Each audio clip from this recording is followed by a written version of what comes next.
Damono bakwaita tabalu Sase pelo lavo siwana sange Siwa pelo vita elilonge kita Jokoyo vika siwa kwete abo Siwa pelo vika elilonge kita Jokoyo vika siwa kwete abo Moloka tongono vika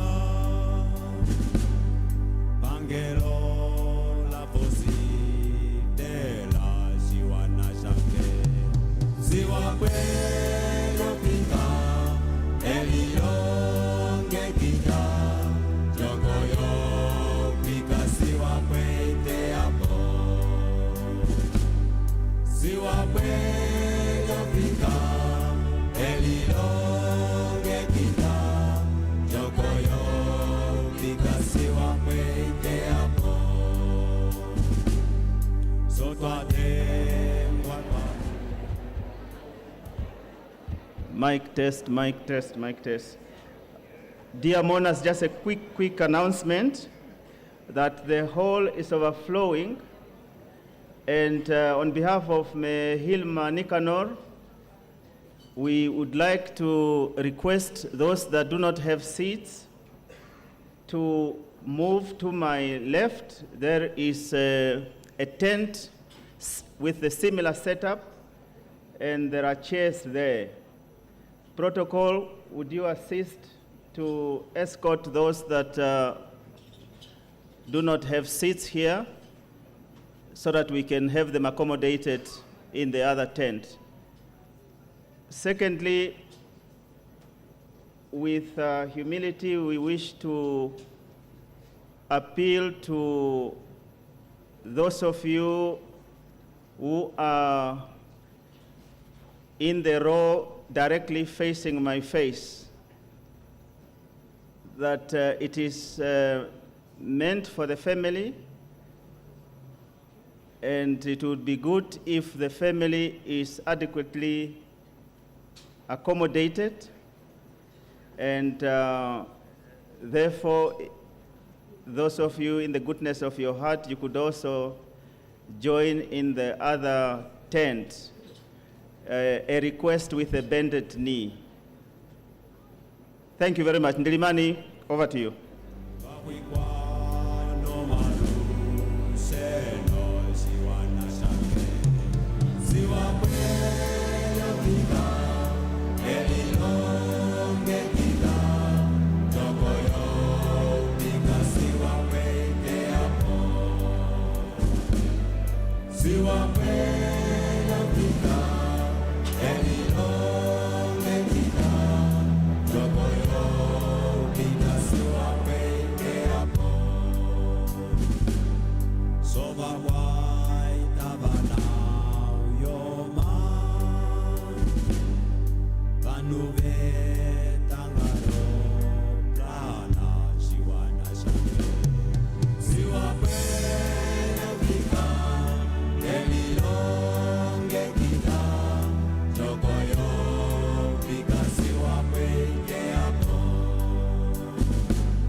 mwenge hapo,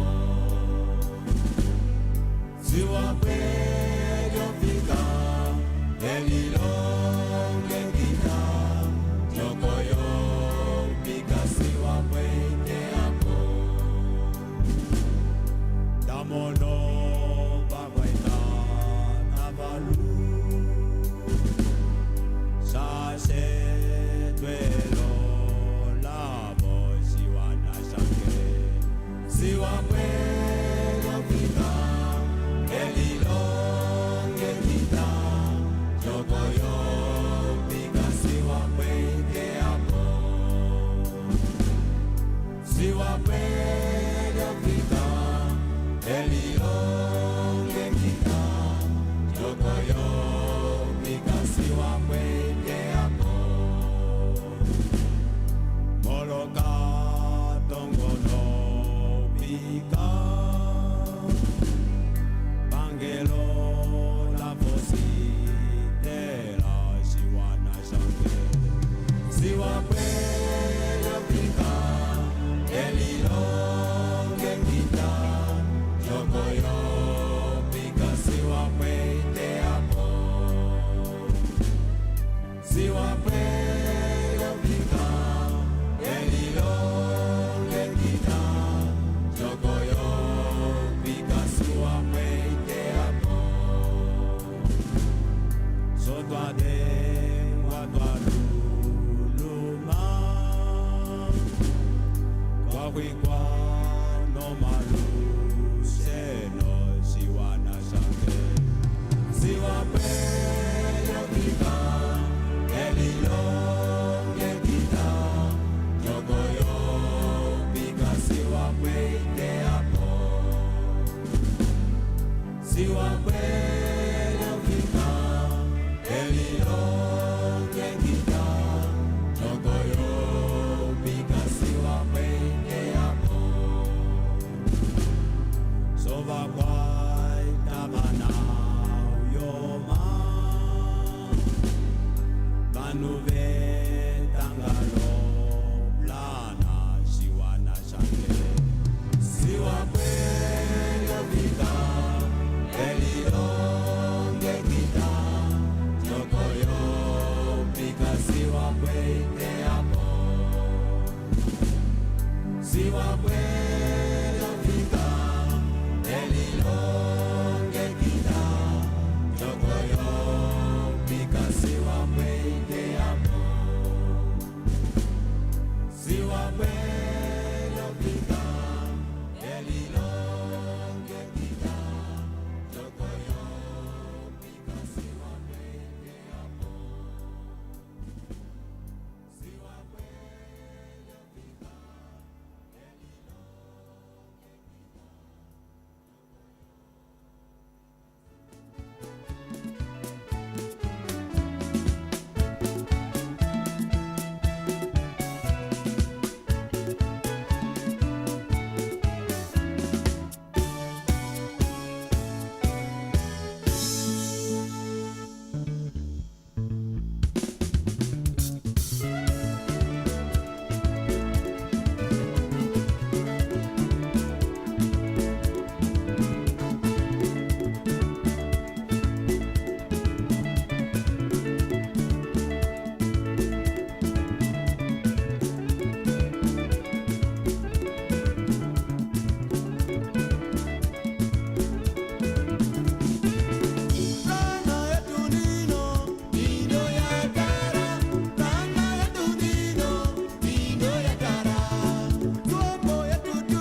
Bandela,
inform the arrival of Her Excellency Dr. Netumbo Nandi-Ndaitwah, Vice President and President-elect, as well as His Excellency Dr. Nangolo Mbumba, President of the Republic of Namibia.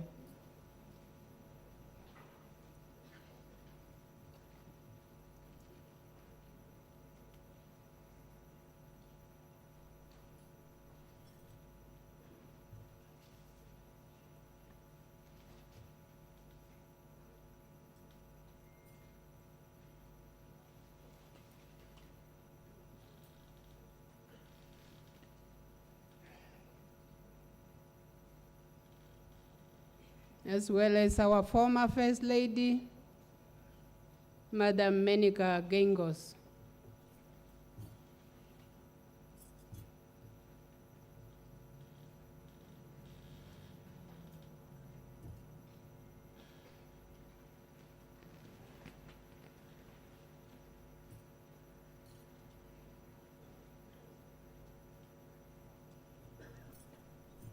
Before we commence with our official program, my name is Hilma Ndinelago, Deputy Minister of Veterans Affairs, Defense and Veterans Affairs, and just a few house rules before we embark upon the programs. Our program, as per the allocated time from the NBC for coverage purposes, is to come to an end by 8 o'clock this evening, 2000 hours. And I would also like to announce that there are restrooms, facilities provided for as we exit the tent where we are. With that, I would now like to request all of us to kindly sing the national and AU anthems.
Thank you very much. May I now request that all of us be seated. Your Excellency, Dr. Nangolo Mbumba, President of the Republic of Namibia and the Chief Mourner, Honorable Utoni Nujoma, Minister of Labor, Industrial Relations and Employment Creation, and the siblings, the grand and great-grandchildren, the entire bereaved family of the Nujoma, Kondombolo, and the Mushimba families, Her Excellency Dr. Netumbo Nandi-Ndaitwah, Vice President of the Republic of Namibia and President-elect of the Republic of Namibia, and spouse, our former First Lady, Madame Monica Gengos, Honorable Cabinet Ministers and Deputy Ministers, Honorable Members of Parliament, the members of the Diplomatic Corps, Air Marshal Martin Kambulu Phineas, Chief of Namibian Defense Force, Captains of Industry, Honorable Laura MacLeod Kachirwa, the Governor of Commerce Region, esteemed veterans of the national liberation struggle, I observe the presence of Tatekulu Bena Madila, Tatekulu Vini Andadi, Tatekulu Helmut Angula, Mekulu Pendukeni Ivula Itana, and all veterans of the national liberation struggle present here.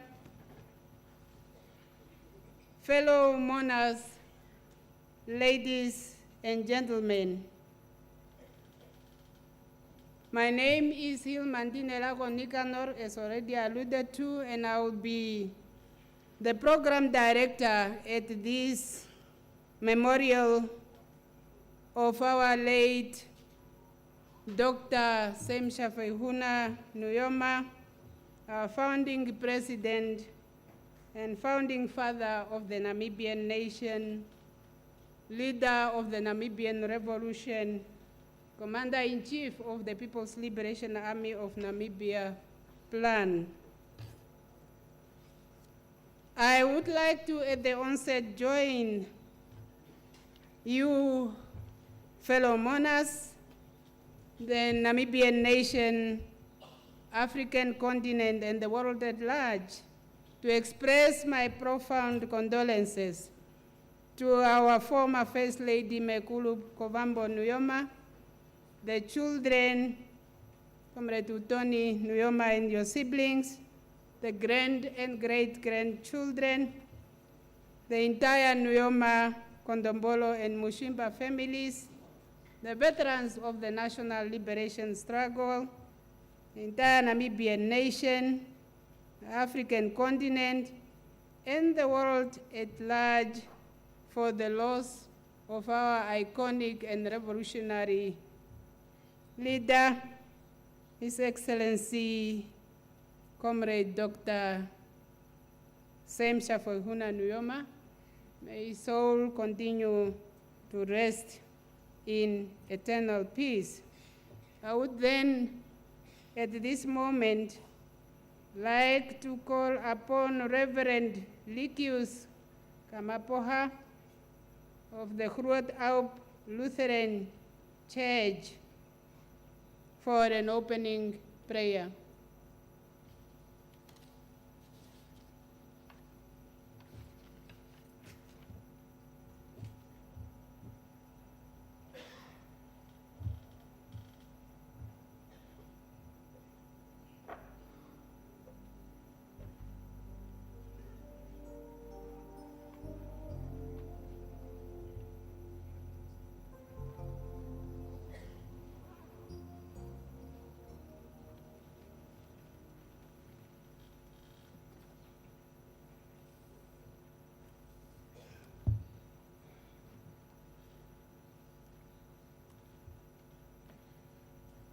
Dear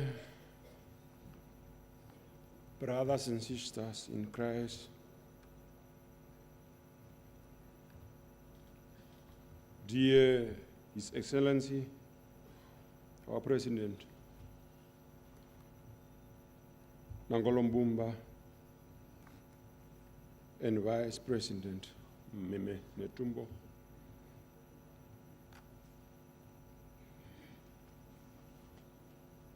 Honorable Utoni Nujoma, and former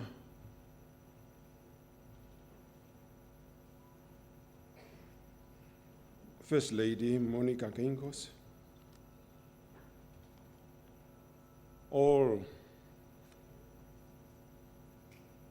Monas present here this afternoon. Let us start our service in the name of God the Father, the Son, and the Holy Spirit. Amen. Before I pray, let us read together the word of the Lord out of Exodus, chapter 2, verse 1 to 10.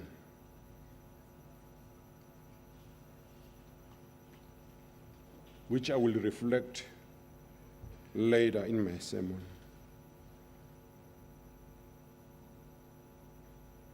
The birth of Moses. Now a man of the tribe of Levi married a Levite woman, and she became pregnant and gave birth to a son. When she saw that he was fine child, she hid him for 3 months. But when she couldn't hide him no longer, she got a papyrus basket for him and coated it with a tar and pitch. Then she placed the child in it and put it among the reeds along the bank of the Nile River. His sister stood at a distance to see what would happen to him. Then Pharaoh's daughter went down to the Nile to bathe, and her attendants were walking along riverbank. She saw the basket among the reeds and sent her female slaves to get it. She opened it and saw the baby. He was crying, and she felt sorry for him. This is one of the Hebrew babies, she said. Then his sister asked Pharaoh's daughter, "Shall I go and get one of the Hebrew women to nurse the baby for you?" "Yes, go," she answered. So the girl went and got the baby's mother. Pharaoh's daughter said to her, "Take this baby and nurse him for me, and I will pay you." So the woman took the baby and nursed him. When the child grew older, she took him to Pharaoh's daughter, and he became her son. She named his Moses, saying, "I draw him out of the water." Until there, the word of the Lord. Let us pray. Heavenly Father, you created this earth and heaven. You were there from the beginning. You are with us, and you will be there at the end of this world. You created us here on earth with a purpose. You, the Almighty, has given us and present us with a great man, as from the beginning that you have knew that he will lead us. Now that you have taken our Father, we are in your steps to put ourselves in order, as you knew that he did so much on his earth. Come, as we are opening this service this afternoon, put ourselves in order to look back, to remind ourselves, to put ourselves in order for the future. Be with us this afternoon and guide us in all what we are doing. You, the Son, Jesus Christ, the Holy Spirit, from now and ever, amen. I thank you.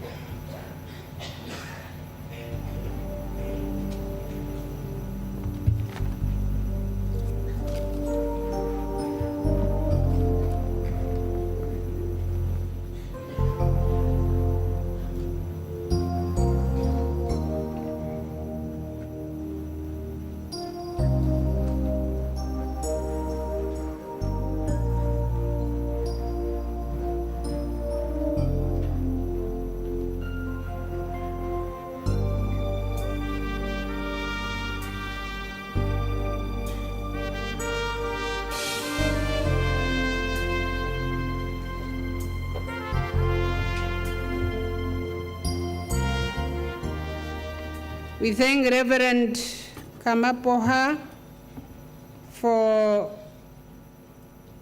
the comforting word of prayer. Next on our program is the brass band, who will then be followed by the SDA choir. The brass band.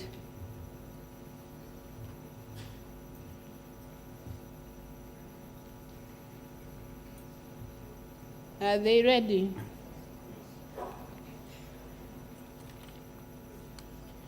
Immediately after the brass band, we will have the SDA choir to give us a selection.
As the choir is getting ready, lining up, I would like to take this opportunity to welcome Tatekulu Hiskia Nujoma, who is also in our midst here. Tatekulu Nujoma, the whole congregation here is here to mourn together and remember our founding president, our leader. We are here to comfort the entire Nujoma family as a one nation and as a people who are all of us touched by the homegoing of our founding president.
As the leader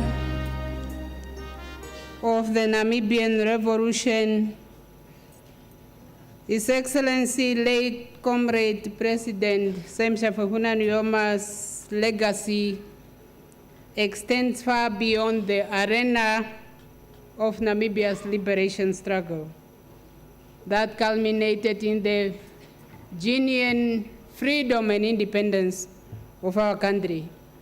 Today, Namibia stands tall among the nations of the world as a beacon of peace, stability, and progress. Our late President Nujoma was a moral compass who played a pivotal role as the architect behind the formation and establishment of the Central Bank of Namibia. I therefore would like to call to the podium Master Johannes Gavahab, the Governor of the Bank of Namibia, for the tribute.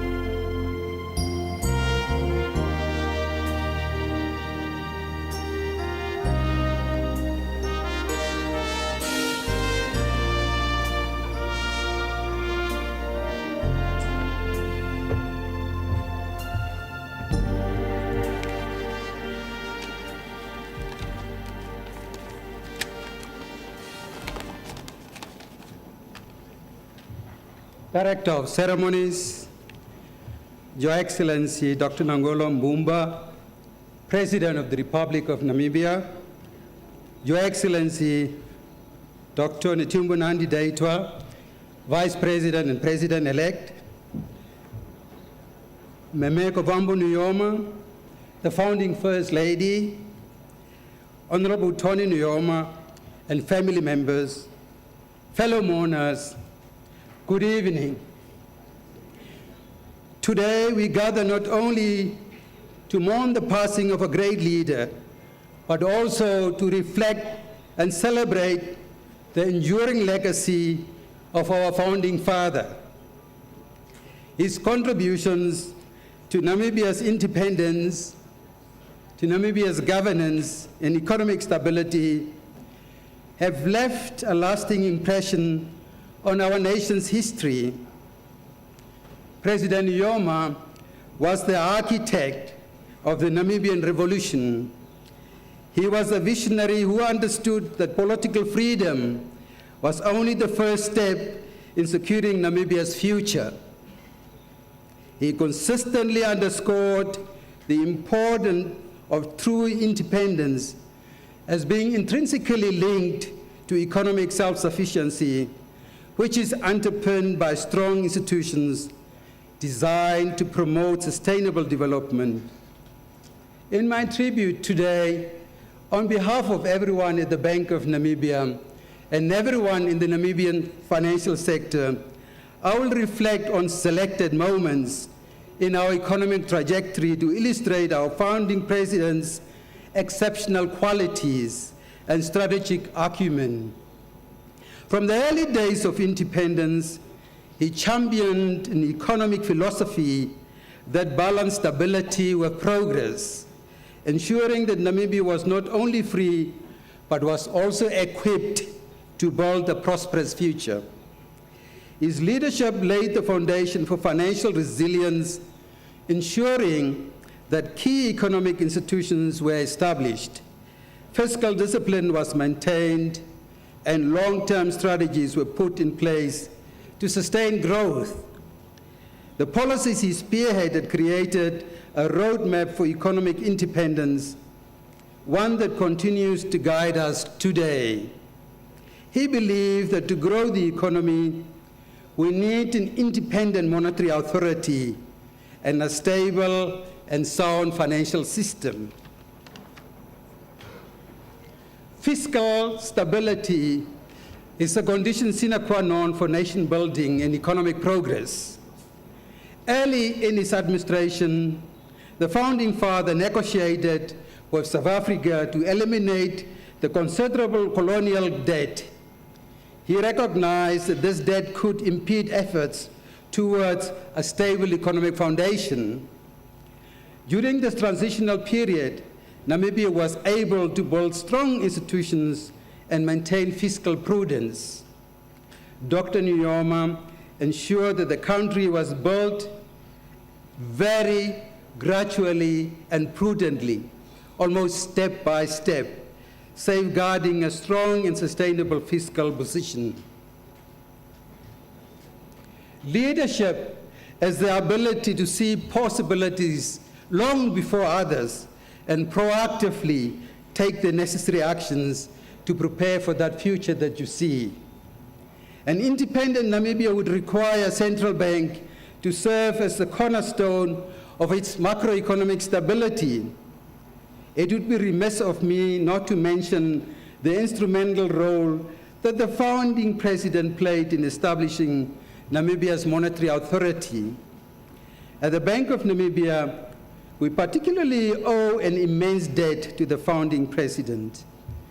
In the late 80s, Dr. Nujoma secured assistance from the Swedish government to set up the central bank and design the macroeconomic architecture. He directly engaged the then Swedish Prime Minister, Olof Palme, for this purpose. His visionary leadership paved the way for the structure of our economic architecture as we know it today. He gazed not only at the challenges of his time, but at the possibilities of the future. Since independence in 1990, Namibia has remained part of the common monetary area. This arrangement, in which the founding father was instrumental, continues to serve the economy well. Given our strong ties to and relations with South Africa, we have been able to import relatively low and stable inflation since independence. Fellow mourners, President Nujoma led the Namibian economy during the most challenging times in our nation's history. Less than a decade after gaining independence, when Namibia was just an infant, barely learning to crawl, the country faced one of the most devastating droughts, which hit the country and the Southern African sub-region and wrecked most economic sectors in 1992 and 1993. This drought is still considered one of the most widespread in living memory. This drought came when the country was transitioning from the colonial era and most institutions were barely taking shape. 3 years later, the Asian financial crisis hit in 1997 through to 1999. Although Namibia, and by extension the new South Africa, emerged relatively unscathed from the turmoil of the late 1997, pressures on these economies intensified in May and June 1998, which led to a considerable decline in the South African equity markets. This was followed by a market increase in yields on long-term bonds and a significant depreciation of the South African rand, which was predominantly circulating in Namibia, despite increases in domestic interest rates and central bank intervention in the exchange markets. At the same time, most will recall interest rates, particularly the prime lending rate, went as high as 24% during that period. Compare that to the 10.5% today. Beyond any shadow of doubt, these were challenging economic times for any leader to navigate. They say any leader must be ready to bear the burden of the crown. Today, we stand victorious thanks to President Nujoma's fortitude, unwavering spirit, selflessness, and visionary leadership during these economic challenges. His Excellency, the late Dr. Nujoma, laid the groundwork for Namibia's economic transformation. He consistently advocated for social and economic progress, recognizing the importance of political stability, strategic resource management, and long-term industrialization. His vision was for Namibia to become a thriving emerging market economy capable of unlocking opportunities for all Namibians, regardless of their backgrounds. His life reflects courage, bravery, sacrifice, and vision. In his statement to Cabinet back in January 1998, the founding president, Dr. Sam Nujoma, emphasized the need for Cabinet members in the interest of the government and the people to be clear, and I quote, about where we are, where we want to go from here, over what time frame, unquote. He then called on Cabinet to deliberate on a vision that would take Namibia from the present into the future. In his words, he declared, I quote, we need a vision that will guide us to make deliberate efforts to improve the quality of the life of our people to the level of their counterparts in the developed world by the year 2030, unquote. Namibia's Vision 2030 was born in June 2004. In my assessment, this initiative represents a key development, serving as a foundational framework for promoting economic growth and ensuring the future prosperity of our nation. Through Vision 2030, Dr. Nujoma, as the main sponsor and champion, emphasized the urgency of the country to start diversifying its economy, and this paid dividends. Namibian manufacturing as a percentage of gross domestic product grew from 9.6% on average per annum during the period 1980 to 1990 to an average around 10% during the period 1990 to 2005. That was his efforts to try and diversify the economy. Dr. Nujoma masterfully harmonized the aspirations of Vision 2030 with the realities of execution, reminding us that progress requires both a dream and a commitment to action. His transformational leadership promoted an environment where opposing truths could coexist, allowing Namibia to evolve and thrive in its journey towards prosperity. His leadership was one that altered the living circumstances of Namibians for the better, provided access and broadened opportunities for Namibians from all walks of life. This, above all else, will be his lasting contribution. He was a visionary and perhaps too much of a realist and a pragmatist. The paradise we often seek often lies hidden in the dreams and the visions of our most talented sons and daughters. He was the son of the soil. Cursed is the nation not blessed with visionary leaders. Blessed is the nation that walks in the footsteps etched by its fallen heroes. Ours should be to honor their legacies and carry forward the vision with unwavering resolve. Do not be afraid. Honorable Nujoma, do not be afraid. He left us a legacy that we can hold on to. A great African tree has fallen, yet its roots remain firm. President Nujoma left behind the path for us to follow, marked by his vision for political and economic independence. His generation upheld its promise. Now it is our turn to build on that legacy. His foundational work endures, and we must continue to strengthen the legacy he built. We must remain committed to stability, institutional excellence, and inclusive growth to honor his memory. His legacy reminds us that progress is intentional and shaped by visionary leadership and collective effort. He was a selfless man who went through this life helping others. He liberated us. He watched over us, and we have cause to bemoan our loss. His generation of leaders is disappearing, but we take solace in the fact that he and his generation fulfilled their mission. They played their part. The question then to us is, in what ways will our generation rise to the challenge of fulfilling the generational mission set by those who preceded us? And how will we ensure that the sacrifices are not in vain? God bless the founding father of Namibia, Dr. Sam Shafiishuna Nujoma, and I thank you.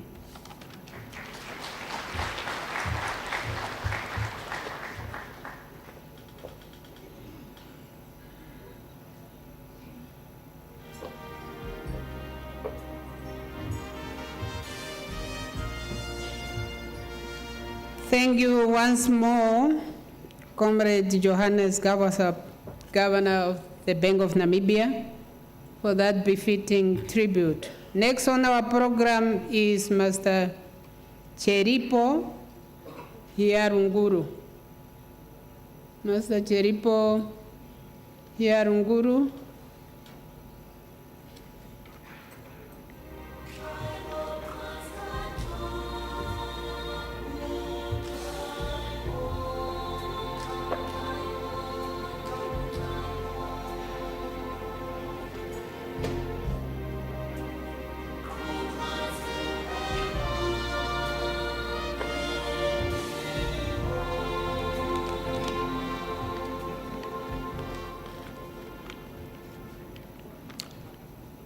Director of Ceremonies, Founding First Lady Madam Nujoma, the widow, His Excellency Dr. Nangolo Mbumba, President of the Republic of Namibia,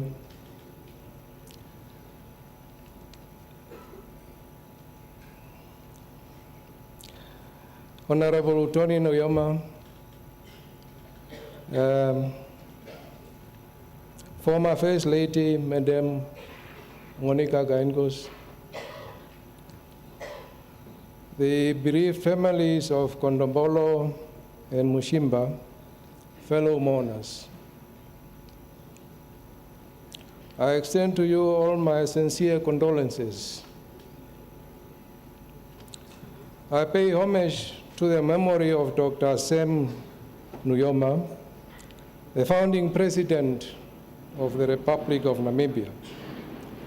Many have spoken of his greatness, valor, and indomitable spirit.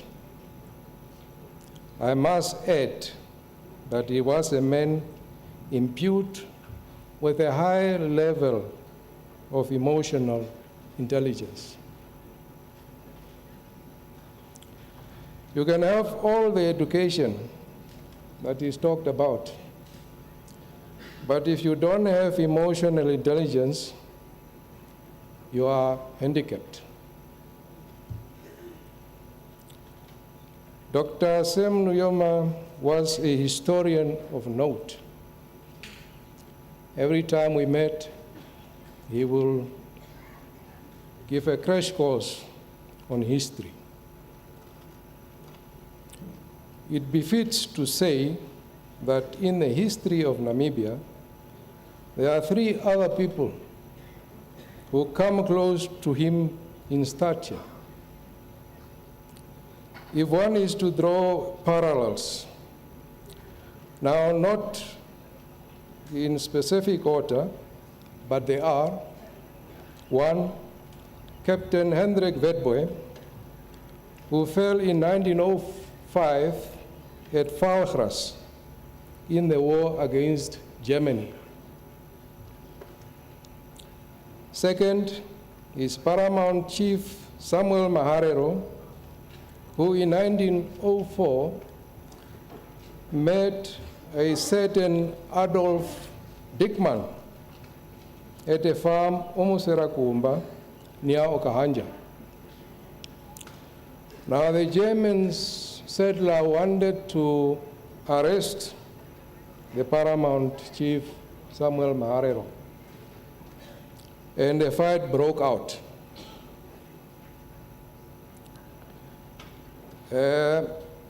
the paramount shot a settler called Kuntze, and one stray bullet fatally hit Mrs. Henriette Dickman.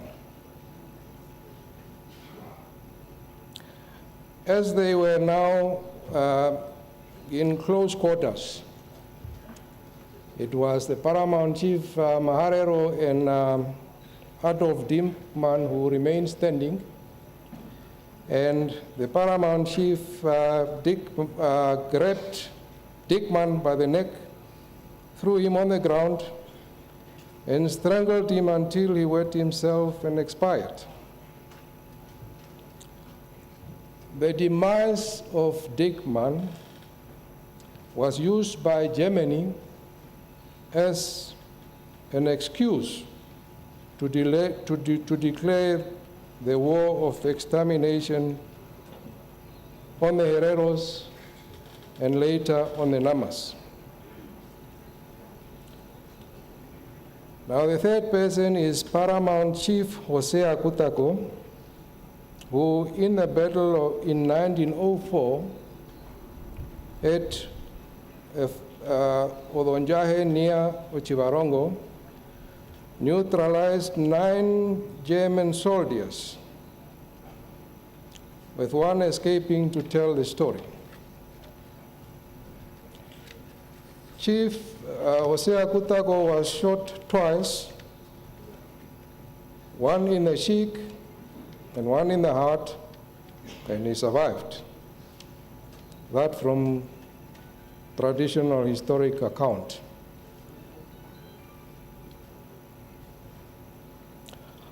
Those are three ones who came close to him in stature. In our time, you either reported to him or you were in a court with Tony Blair on the North Pole or somewhere. When it was time for Paramount Chief Jose Akutako to hand over the leadership in the 1960s,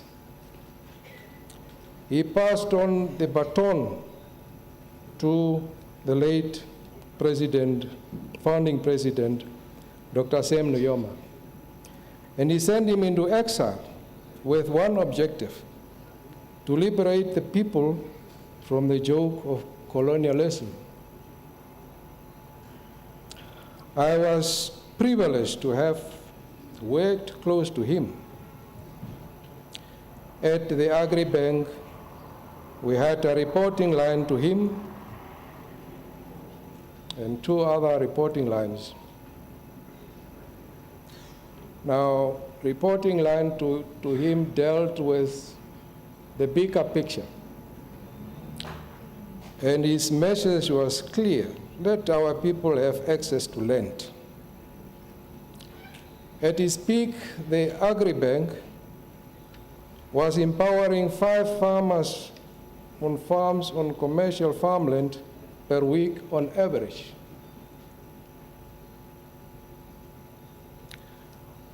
We ended up with more than 600 farms purchased through affirmative action loan scheme in 5 years. Thanks to the late Dr. Sam Nujoma, founding president of the Republic of Namibia.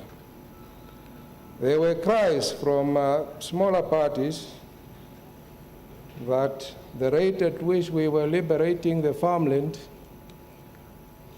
was causing them distress, because sooner or later there would not be a land issue to be discussed.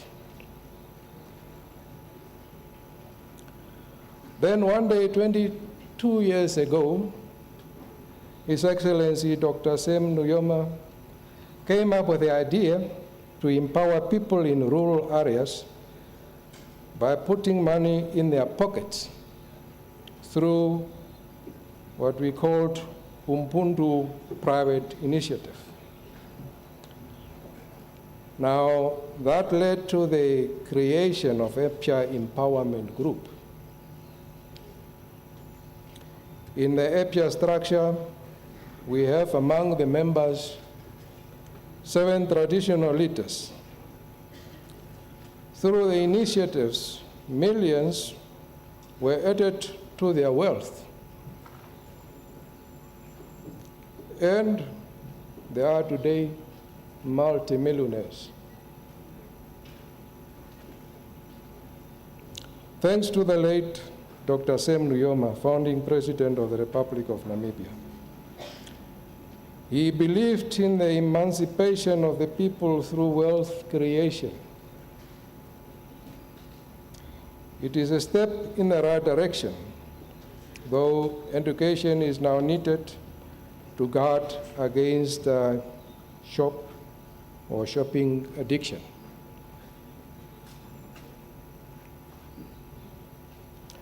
Now, for those of you who believe in the gospel, it says, a good man leaves an inheritance to his children, to his children's children. I therefore say to you, it is your biblical duty to die as millionaires. The memory of the late Dr. Sam Nujoma, founding president of the Republic of Namibia, will live on, and from now on, it will grow in your hearts and everywhere. May his soul rest in eternal peace. I thank you.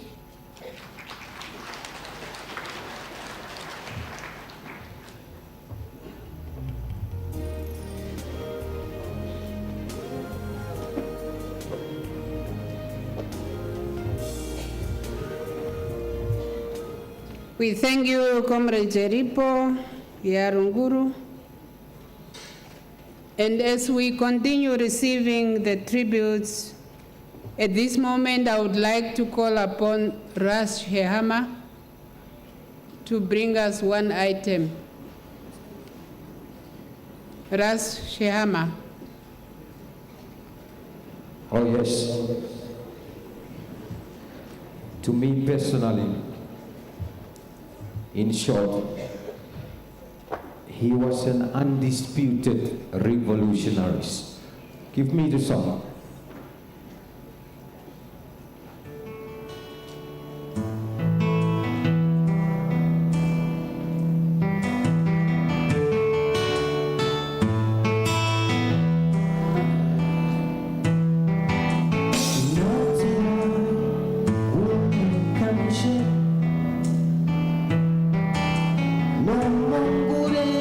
Tango tani piti,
revolutionaries. We're just celebrating his life. Oh yes. Oh yes.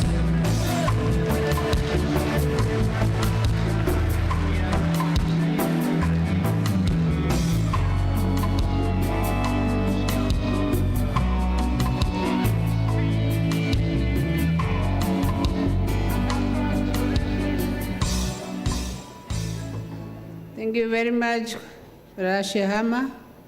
Next to bring us a tribute is Comrade Helmut Kangulohi Angula, a veteran of the National Liberation Struggle, former freedom fighter, and former cabinet minister. Comrade Kangulohi.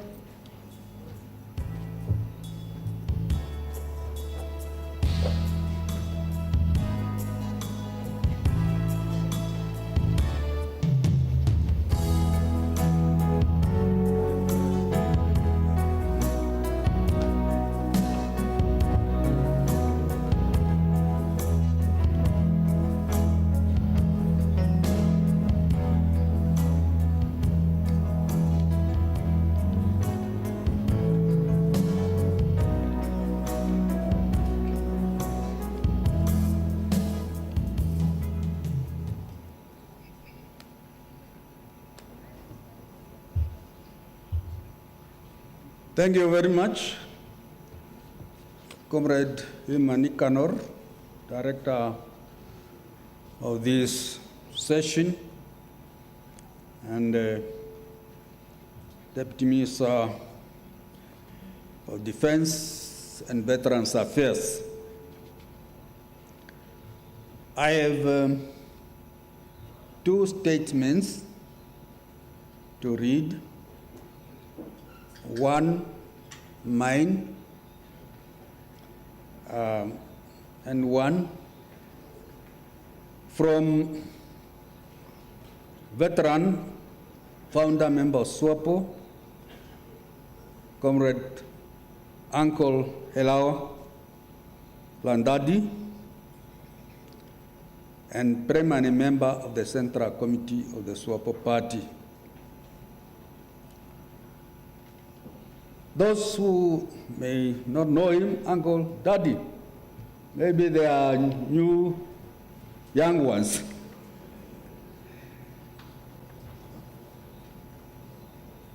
Comrade Daddy worked as director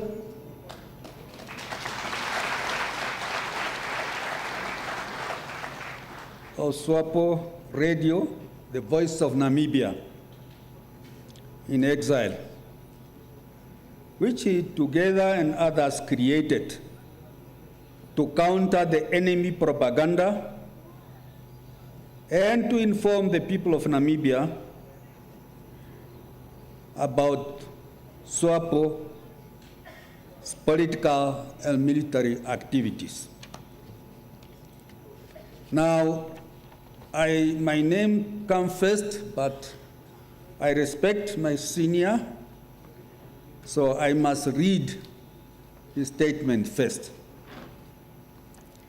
And I'll read it as it is, like he gave to me. I was deeply shocked to hear that Comrade Sam Shafiishuna Nujoma is no more. I met Nujoma for the first time when he came to Walvis Bay in 1959. He came to Walvis Bay for the purpose of establishing an OPPO branch. That time I was also in Walvis Bay as a contract worker.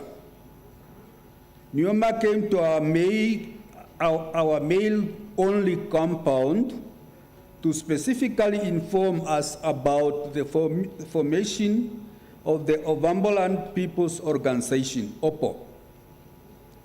He went further to explain what the purpose was to establish the organization. He started telling us why workers in Walvis Bay were working on contract. It was because our country was a colony of South Africa. The best thing to do as Namibians was to fight and liberate ourselves from the South African apartheid colonialism. It was therefore necessary to have a liberation movement. Now we have a liberation movement called Wambaland People's Organization. Sam Nuyoma's mission to Walvis Bay was therefore to set up an OPPO branch in order to mobilize every worker to join OPPO to enable us to carry on the struggle. You people, that's Sam Nujoma talking to the gathering in Walvis Bay, of course. You people in Walvis Bay must also establish your own branch, he told us. We all agreed to have our own branch in Walvis Bay. So Sam said, if you agree, I want you to elect the chairperson of your branch. Elaura Ndadi was elected as chairperson of the Walvis Bay branch, and Peter Nanyemba was elected as secretary of the branch. After the meeting, Comrade Nujoma went back to Windhoek, and Elaura Ndadi started mobilizing workers in Walvis Bay to join OPPO. In 1959, the apartheid regime in Windhoek developed a wicked idea to force the people in Windhoek to move from the old location to a new residential area, which they called Katutura. Comrade Sam Nujoma was in the forefront to mobilize the masses to refuse to go to Katutura. The apartheid policy forcefully ordered black people to move to Katutura, or else they would suffer the consequences. People were persistent in their refusal to go to Katutura. The blacks therefore held a huge demonstration, the largest of its kind in Southwest Africa then. The commander of the police called on the police force to order the people to disperse. If not, they could suffer the consequences. And as a result of the Boer's order, 11 people were killed and more others were injured during what has become known as the Windhoek Old Location Massacre, or uprising, sorry. The apartheid policy were now looking for Sam Nujoma to arrest him for having told people not to move to Katutura. Sam got the information and fled to Tsumeb. After some time, Sam wrote me a letter saying that he wanted to leave the country, but he did not have money. As I told the comrades in Walvis Bay to collect money and to send it to Comrade Nujoma. We collected 10,000 pounds and took the cash money under secret condition to Windhoek. Comrade Nujoma later left the country through Botswana, Southern Rhodesia and Northern Rhodesia, and arrived in Dar es Salaam, Tanganyika. Prime Minister Julius Nyerere, after hearing that Sam Nujoma was a freedom fighter from Southwest Africa, going to the United Nations as a petitioner on behalf of the people of Southwest Africa, he gave him a ticket that enabled Sam Nujoma to travel to New York. Arriving in New York, he was met by the following people: Fanuel Kodongwidi, Kerina Mburumba, Marcus Cooper. They assisted him in writing statements and introducing him to the diplomatic communities at the United Nations headquarters. Sam stayed at the UN for 9 months. A diplomat lady from Liberia paid for his accommodation. Later, Sam Nujoma realized that there was nothing coming out of the petitioning the United Nations. He left New York and came to Dar es Salaam, Tanganyika via Ghana. He found me also in Dar es Salaam. Comrade Nujoma called for a meeting of those who were in Dar es Salaam at the time. He said, and I quote, that quoting, "Comrades, I called you to tell you that I have been staying in New York petitioning the United Nations on our situation in Namibia for 9 months, but no positive response to what the people of Namibia wanted.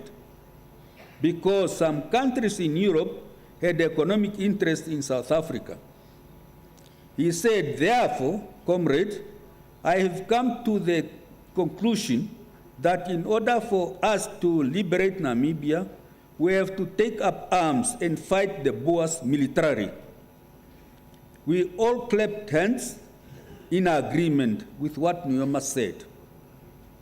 Finally, in 1974, after the coup d'etat in Portugal, the borders between Angola and Namibia became open, and more young people came out in order to join the armed wing of SWAPO plan.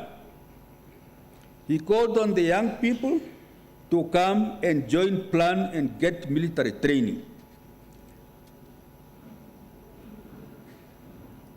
From friendly countries, so SWAPO armed liberation struggle was launched, and its battle with South African forces took place at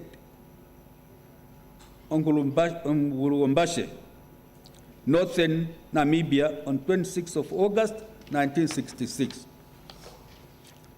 It was during the Battle of Quito-Quanaval that South Africa surrendered and agreed to the implementation of Resolution 345 of the United Nations. We can now say Comrade Sam Shafiishuna Nujoma commanded and the liberation war up to the end. Today, the people of Namibia, irrespective of color or creed, are enjoying the fruits of the liberation that was brought about by SWAPO under the leadership of Comrade Sam Nujoma. May his life rest in peace. Hello, Vinya Daddy.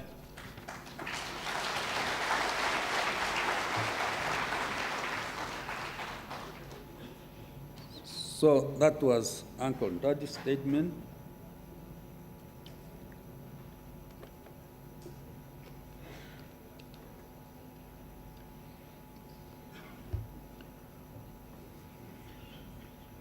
Your Excellency, the President of the Republic, Excellency the Vice President of the Republic, and President-elect, Koko Kovambo Nujoma, the widow and our venerable and ever the First Lady of the Republic of Namibia, Honorable Otoni, Comrade Isikia, the Nujoma and Kondobolo family, and the Mshimba family. Comrade Monica Keikos, former First Lady, allow me to stand by the protocol so established to pay my last respect to the most distinguished revolutionary, the founder of the Namibian and the most decorated Namibian. I have fond memory and recollection of the former relationship with the founding president, for the brief period of my adult life. This former relationship spanned from the time of my student years to the end of 2004. In this connection, I wish to chronicle in brief the memorable occasions of our encounter. Of course, as revolutionaries, we will not only tell the good and the beauty, but also the ugly moment that we had have. But generally speaking, the pleasant moment in memory was that of camaraderie relationship. First memorable occasion that I recollect,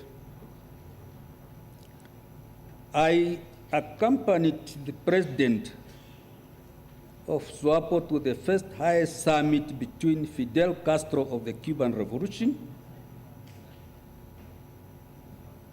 That was my first ever meeting of the kind at that level, having been just recently appointed as representative to the Caribbean.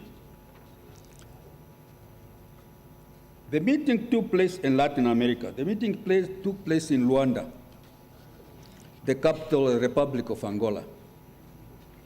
The month was around, I think, February, March, around there.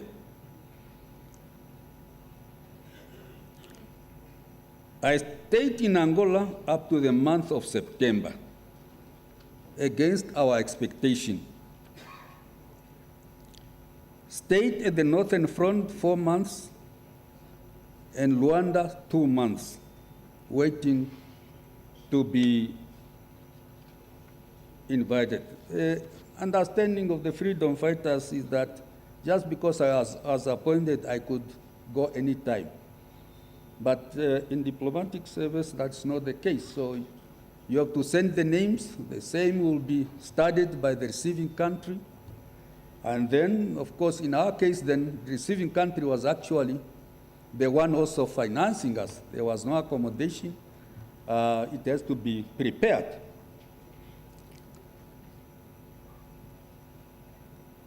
In between the front and Luanda, life became boring for me. So I decided to go to Lusaka with the purpose of getting married. The president didn't know. We organized this late Nangolo Ifete. He gave me a ticket. While the president also came to Zambia. But as we were all there, news broke out. There was a coup attempt to topple the government of Dr. Agostinho Neto by a group led by Neto Alves and some leading members of MPLA. A lot of blood was spilled. President Nujoma was deeply touched by this event. Then, incidentally, because he didn't know that I was there, neither did I know that he was there. But as one day I was deciding to go back, no, not that I was deciding to go, we just bumped in each other. He said, you are here. Comrade, you are not serious. We sent you on a serious mission and you are still here. I said, yeah, Comrade President, the receiving country is not ready, has not been received, have not been ready to receive us as yet. No, yeah, he was adamant. He couldn't take that. But then Angola closed the airspace. No plane was landing for almost 2 weeks. there was hunting going on for the Nito Alves groups. Now we all standing in Lusaka.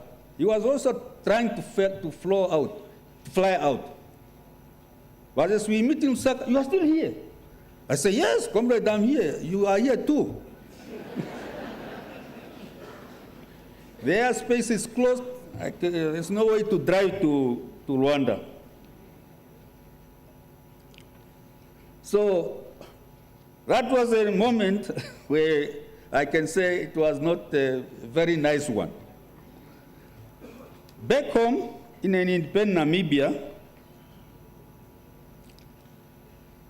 1990, I was appointed as junior minister in the Ministry of Mines and Energy, deputizing the venerable Andiba Toiva Toivo.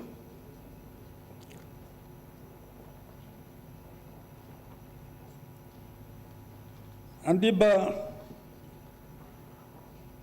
directed me, or rather, of course, there were two departments, mining and energy.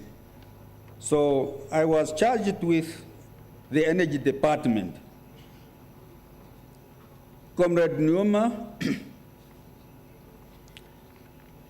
was very much up in arms saying, our people have no access to the electricity. You are there, we trust you as a scientist, do something. That's when we came up with a rural electrification. It was not popular, very unpopular by many economists because it was waste of money to them. Then we developed the policy, and further we developed the policy of the exploration, oil exploration, based on the energy policy. There, with our hard-working Permanent Secretary, Dr. Leaki Shirimati Angara, we achieved great things. As Minister of Fisheries and Marine Resources, the Commander-in-Chief instructed me to put an end to illegal fishing in Namibian waters. That was the first task, and the second task was to empower previously disadvantaged members of our society with a fishing right, and to resuscitate looteries. Also, publicly, particularly the old establishment, they didn't take it kindly. They started making all stories, how fishing rights only officials of the government and blah, blah, because they were opposed. They were proposing that we establish a board that will be the one to distribute the fishing right. So Nujoma said, no, not under our watch, because the board will be only constituted, certainly, of the specialists who are already there, who have vested interest not to change anything. Today, that is the industry in Namibia, which is owned by successful Namibian businesses. I am not saying they are not owning other business, but if you compare the GDP contribution, fishery, and the ownership of the indigenous people, they tally. Minister of Finance, I was in the delegation, and I will recall that moment of President Nujoma, because for the first 5 years or so after independence, this debt that Mr. Johannes Gawahab talked about has been lingering on, and successive ministers of finance could not overcome the South African pressure. So we had a debt of 800 million. So other financial institutions or international institutions could not lend us because we are not credit worthy. So nobody can give us any more finance because we have so much debt. Who will be satisfied or rather put his money in such a risky? So finally the president took him upon himself. He took me, as the Minister of Finance, to go to see Nelson Mandela. I recall, of course, sitting opposite, him facing Nelson Mandela, Comrade Mandela. Plan and ANC armed wing in Mkondo Wesizwe. We were together, helping each other, giving each other information. We even gave military information to Mkondo Wesizwe. Maybe you recall, your veterans, when the Mkondo Wesizwe crossed the Zambezi, the first group from South Africa that crossed the Zambezi into Caprivi. Mandela, this debt originates from the financing of the South African defense system. Electricity that was mostly covered in the water was the electricity to electrify the bases of South Africa. Water was to take water to the military bases in Namibia, wherever they are. These are the debt, Comrade Nelson Mandela, you are saying we must pay. So, of course, Mandela area told how poor South African people, the rural poverty and all those. So I saw Mandela looking down and finally said, Sam, I'll help you.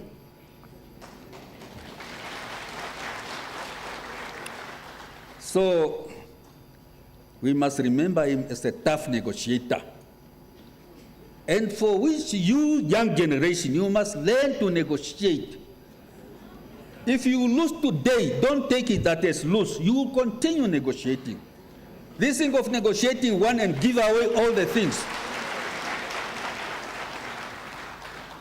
must come to an end. As Minister of Agriculture, Water and Rural Development, I came to the President one day. I gave him the picture of a school hostel at Tongumbula in Oshkoto region. The children were living in mud houses, dirty, really. So I visited them, of course, and I was touched a lot, and I appealed to my friends in the industry, left and right. We built a hostel for them at Tongumbula. So I saw the president these pictures and said, no, you must take me there. So the president said, okay, I'll take you. It's a remote. Those days there were no road to there. The challenge was the vehicles. So we have to take helicopters. But then from there, we were going still to the remote village. So I said, Comrade President, I invite you to stay at my homestead. He said, yeah, sure, comrade. So we overnight, such a humble man, the head of state, agreed to go and sleep in just a humble minister's homestead of huts. In the night, we sat around fire at Oshinyanga with village elders. He narrated them how plant fighters And they already know the story. He says, no, the fighters were here. This is the home of the fighters. And it's true. There are many graves of unknown planned combatants in that village. So the next day we flew, but what I really, maybe I'm taking too long, but the story that I want to tell is that on our way back, we are supposed to go to overnight at Nujomba's place. But from the village, we got late and dark fell. We were in the helicopter and we lost Nujomba's homestead. We were in the air, it was dark, we were completely lost. So what do we do? Where do we go? So helicopter pilot was a bit more experienced. He said, okay, we'll shoot up. He went up in the air. So he saw one light. He said, no, where there is light, that's where we go. And we go in the direction of Okashana to land at Mokuti. So the guys were panicking. The president lost in the dark. Nothing. And there is bush, where to land. So that all the part of the nice experience. But one other thing that Comrade Nujoma, foreseeing always, but also being very humanistic. The issue of water, he was always deeply concerned about water in Namibia, particularly rural water. So he came up with the idea to draw water from the Congo River. So he told me then, as minister responsible for water, comrade, this is a project that we must carry out. You must go to Angola, negotiate, to Congo, negotiate, so that we have this as a joint project. Oh, the public were in uproar. Hey, these people are dreaming. Hey, water. I also become skeptical. Man, water from the Congo. So one day he invited me, let's go to China. He took me to the seven gorge dam. Comparison, is it called like that? The 7 gorge dam. So I say, yeah, this is the concept. So many of us we thought that it's a pipeline coming, it's a canal digging by these black people. Come on. No, the gorge dam opened my eyes. Yes, it can be done. So we carried out then a desk study. Because what it means is that you can just pump water in a lake, artificial lake. You make artificial lake. Then you pump from the artificial lake into height, the highest height point you can have. And then from there, the water will flow by itself by gradient. So this can cascade from river to river, from river to river. That's how the Great Gorge Dam is. The ship, you will see, we have demonstrated how the ship can be lifted up from the lake, go up, and also descend in China. Master engineering.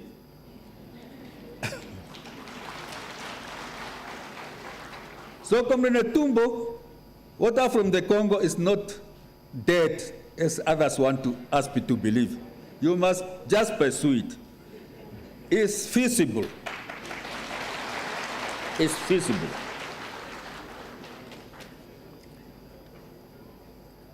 Then the other moment I can remember is that he exposed me,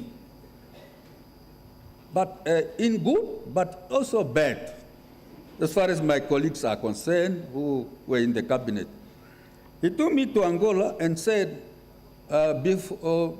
together with Dos Santos, no, this is our principal contact in my cabinet for any negotiation with Namibia in the sector of what? Everything.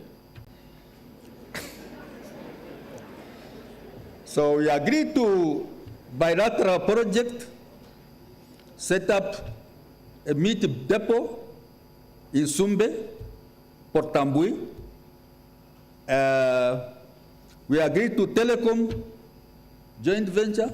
We agreed to joint venture mineral resource processing.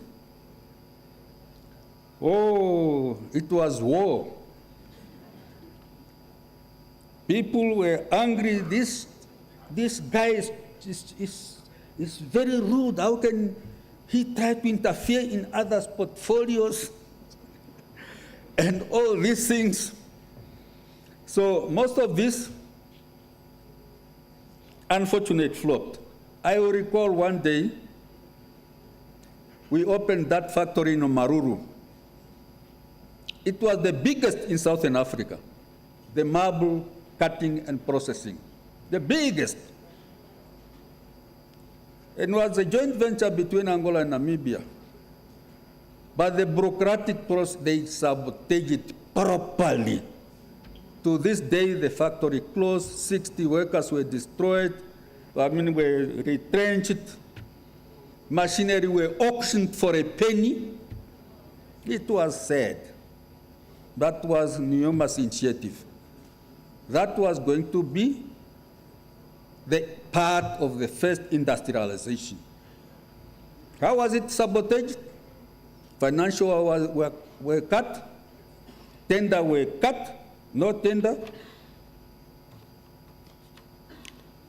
Now, just not the most infamous kind of relation between us. The most infamous one is 2004. The infamous imperialist agent paper that was circulated at the Electoral Convention of SWAPO party. Now some of our names were listed there. 2 days I couldn't sleep. I say, I am an imperialist agent. So I decided, no, I will leave government. It doesn't matter. I go home. I cannot be part of somebody being shown those are the imperialist agent, yet you are a cabinet minister. People say, this one. So I went to the president. I said, Comrade President, yeah, this is my letter. He read it. I said, what's wrong with you? I said, Comrade President, did you write this letter? He just looked up. Are you the author of this letter? Am I an imperialist agent, Comrade President? If so, how long did you know? He said, I'm not the one who wrote the letter, it's your colleagues. So from there, no further question asked. But I told him, Comrade President, I work for my party. I will never leave SWAPO party. This is my investment that I will never abandon. So I will work with you at the party level. Nothing else, nothing less. So that was one of the ugliest moments. So to come to an end, the pleasantest moment, I paid the last visit to Comrade President at the Tunda Farm, 2023. Before I visited occasionally, I will bring him agricultural product from my farm. Then he will give me oryx. So we discuss politics. And so that day, he said, Comrade Angula, the geopolitical situation has changed. Our economy is affected and will be economic.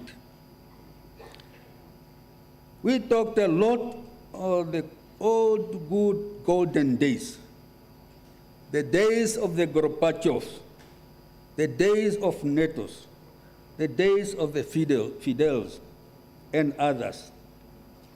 And then he said, Comrade Angula, do you remember when in Moscow? Yes? You gave me clippers. I said, yes? Oh, you still remember? Yes. I still have it. He went and fetched it. Can you imagine? 1972, when the president visited the Soviet Union, so as a student, and the authority showed me the program of the president. You were appearing before the TV, this what and that what. Now, I look, of course, in the picture about my president beards and like that, I say, you know, these white people, if you just go like that, they will think you are just one of those terrorist bombers. You must at least cut somehow. So I bought him that clippers. No, Nujoma never. But he said, yeah, thank you, comrades. So by the time of death, I don't know, I've been by 2023, I visited his show. He has it. As goodness. These are the thing that I can remember the days with the president. Farewell, comrade president, farewell. Farewell, our leader of the Namibian Revolution. May your legacy last the age of the Pyramid of Giza. Thank you, Director of Ceremony.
Thank you very much, our veterans of the national liberation struggle, a struggle which was not only bitter, but indeed a longer struggle. A rich history that was, or that is. Thank you, Comrade Kangulohi, and thank you for assisting us to read the tribute of our comrade Vinny and Daddy, aka Uncle Daddy. Now, the next tribute will be a tribute by Brigadier General retired Erastus Negonga, a former permanent secretary. And while we are inviting him to the podium, I would like the veterans of the national liberation struggle under the leadership of Rear Admiral Bamba to come and give us one item after the tribute by Brigadier General retired Erastus Negonga.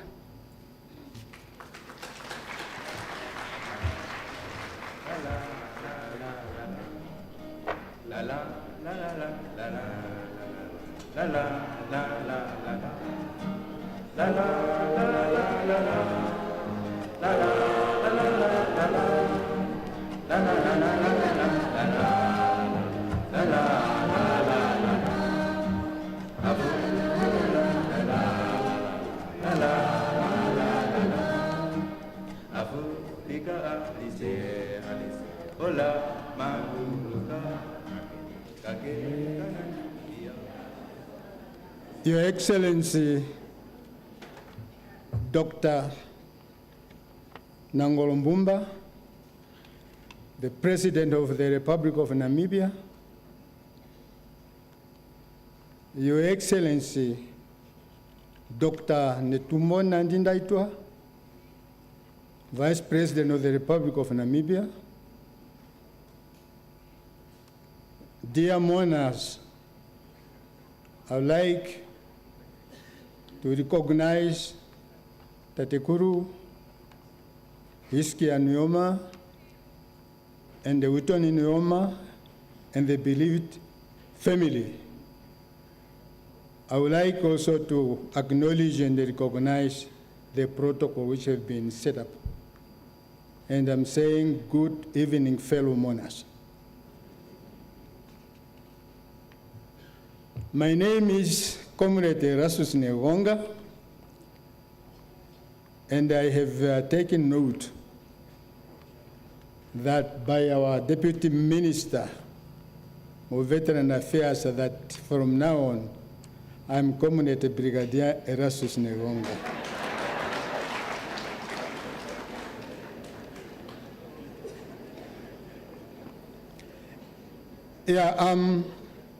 In fact, my name is Erastus Newonga, better just to be known as Comrade or Commander, because I have been Commander of the Front and the People's Liberation Army of Namibia. That was planned, where Commanding Chief is our commander who are now mourning at this moment. I was the regional commander of the Northwestern Front and member of the Military Council. The commanding chief was the overall commander of the People's Liberation Army of Namibia, and himself chairs the Military Council. By design, the Military Council, which is chaired by the commanding chief of the People's Liberation Army of Namibia, was the highest decision-making body of all our military command and operations, which is chaired by the commanding chief. It is therefore that all the structures in plan, they strategically thrived by the commanding chief, and they happen to be set up in accordance to the vision of the commanding chief.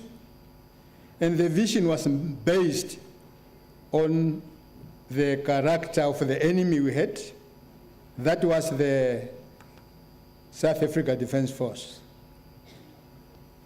Therefore, I would like only just simply saying that Commanding Chief was facing the strongest army on the continent of Africa. It is by virtue of his strategic thrust and the visionary leadership he could make it. By way of technical approach of the commanding chief, we were deployed as the liberation struggle was unfolding challenge for the enemy from both sides. We were also deployed accordingly by the commanding chief. With me and other fellow commanders at the regional level, we were appointed to head the France because we were deployed in France as regional commanders.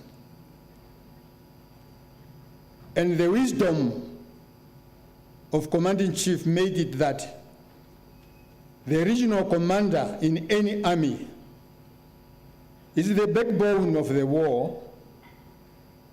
It's where the real war is taking place. The real combat is taking place. Therefore, these commanders must be members of the military council. So all the regional commanders were heading the fronts, and they were members of the regional councils. I would like just here to make it clear that the deployment at the time, it was the deployment in different levels. But I will more concentrate on deployment at the front level because I was the front commander. Fronts were 4 in number or regions. The Eastern Front in the east, which was operating from Zambia. It was the first one. The Northeastern Front, which was operating in Angola.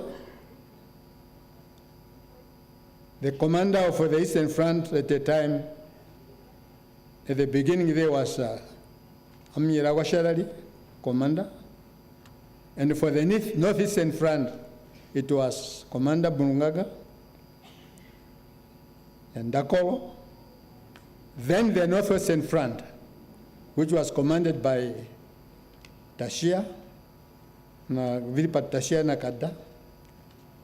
And the Northern Front, and that's the Northwestern Front. And the Northwest Front, in the middle, was commanded by Commander Zuru Nandenga. These were the 4 fronts. On the way, how these fronts were operating, Commander-in-Chief himself has to direct what each and every front has to do. And the conducting of the combat actions and war in the war zone was primarily in the hands of these regional commanders through the detachment commanders, company commanders, and the section commanders. And the front commanders, they are responsible for the deployment of their fronts in accordance to the detachment units. For the Northwestern Front, where I was commander, we were directed to come out with 5 detachments. These are the Ground Force Detachment, the Navy Force Detachment, the Air Force Detachment, Special Force Detachments, and the Para Force Detachment. The Commanding-in-Chief has to direct you that you must command them in accordance to the operational character. And the commanders for those detachments, of course, we have them, many of them for the Northwestern Front. First commander was Nehemiah, Israel Nehemiah. The combat name is Hamara. For the Navy Detachment commander, it was Ikokora. This is the commander of the Northern Front, Ayuba. Then other commanders, of course, they were Otto Shiagaya for the Air Force commander, and Yugon, Roto, Shehepo. This is Borongonjo. And then we have also Yunius Shimafeni, who was the commander of the Para Force detachments. In any way, this situation dictates that these are the commanders at the time, but commanders happen to go, sacrifice, and then another new commanders coming in. The late Commanding-in-Chief was a strategic commander. Always when there is a military council. Most of the time is convened in Rubango, and the commanding chief himself has to chair. After the meeting of the military council, we have to direct you to see him at a very convenient place. But as a regional commander, front command, you are giving directives there and even order. I recall it around 1983, 84, the time when I joined the military council. I was called in the dugout, you know, the style of the late commanding chief. When you have something confidentially to discuss with you, you dig in. And then I was given an order. First, he has to understand that why we are not extending our operations in the urban areas, because in the bush, simply the enemy does not report anything. And even if we kill him in the bush, the result will be not noticed by anybody because enemy himself will not acknowledge it. Then I was directed and received the direct order from the commanding chief to go and mobilize your region and have the artillery units and to go and attack the Sector 10 commanding headquarters of the South African Defense Force. That's where the South African Defense Force have a Sector 10 headquarters for the whole area of our operation. The style of the late commanding chief is that you have to discuss, he have to dictate you, we have to direct you what to do. And in such a time, you are going to say, yes, Commander, the order will be carried out. It was the time when I have to mobilize all my artillery crews to take the big guns. And then, 1984 already, at the end there, we happened to attack Oshakati headquarters of the South African Defense Force. For those who know those areas, it is the area which is just difficult to approach because it's a plain areas there to the west, and even it's overcrowded by the people who could easily just be noticed and then be reported. But it was a successful attack operation with mortars and B-10. Then the second attack we used also the GP. These are the 122 millimeter rocket launcher, the Grand P. And then even the third and the fourth.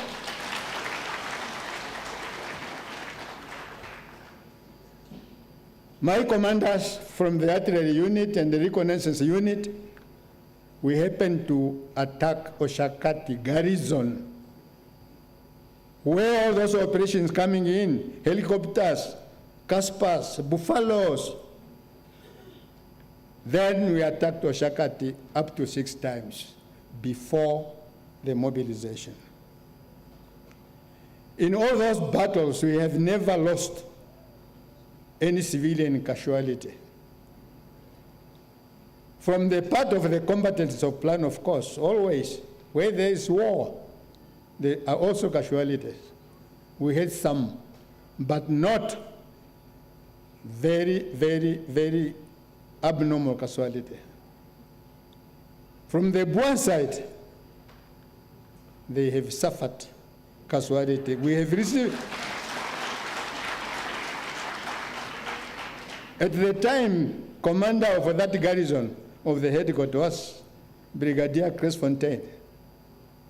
We were told that even, unfortunately, his wife was pregnant. When was pregnant, unfortunately happened to the baby which could not be secured. But also, we had a lot of information of that casualties. These were special operations. It's a strategic maneuver of the commanding chief to make enemy acknowledge the effectiveness of the People's Liberation Army of Namibia.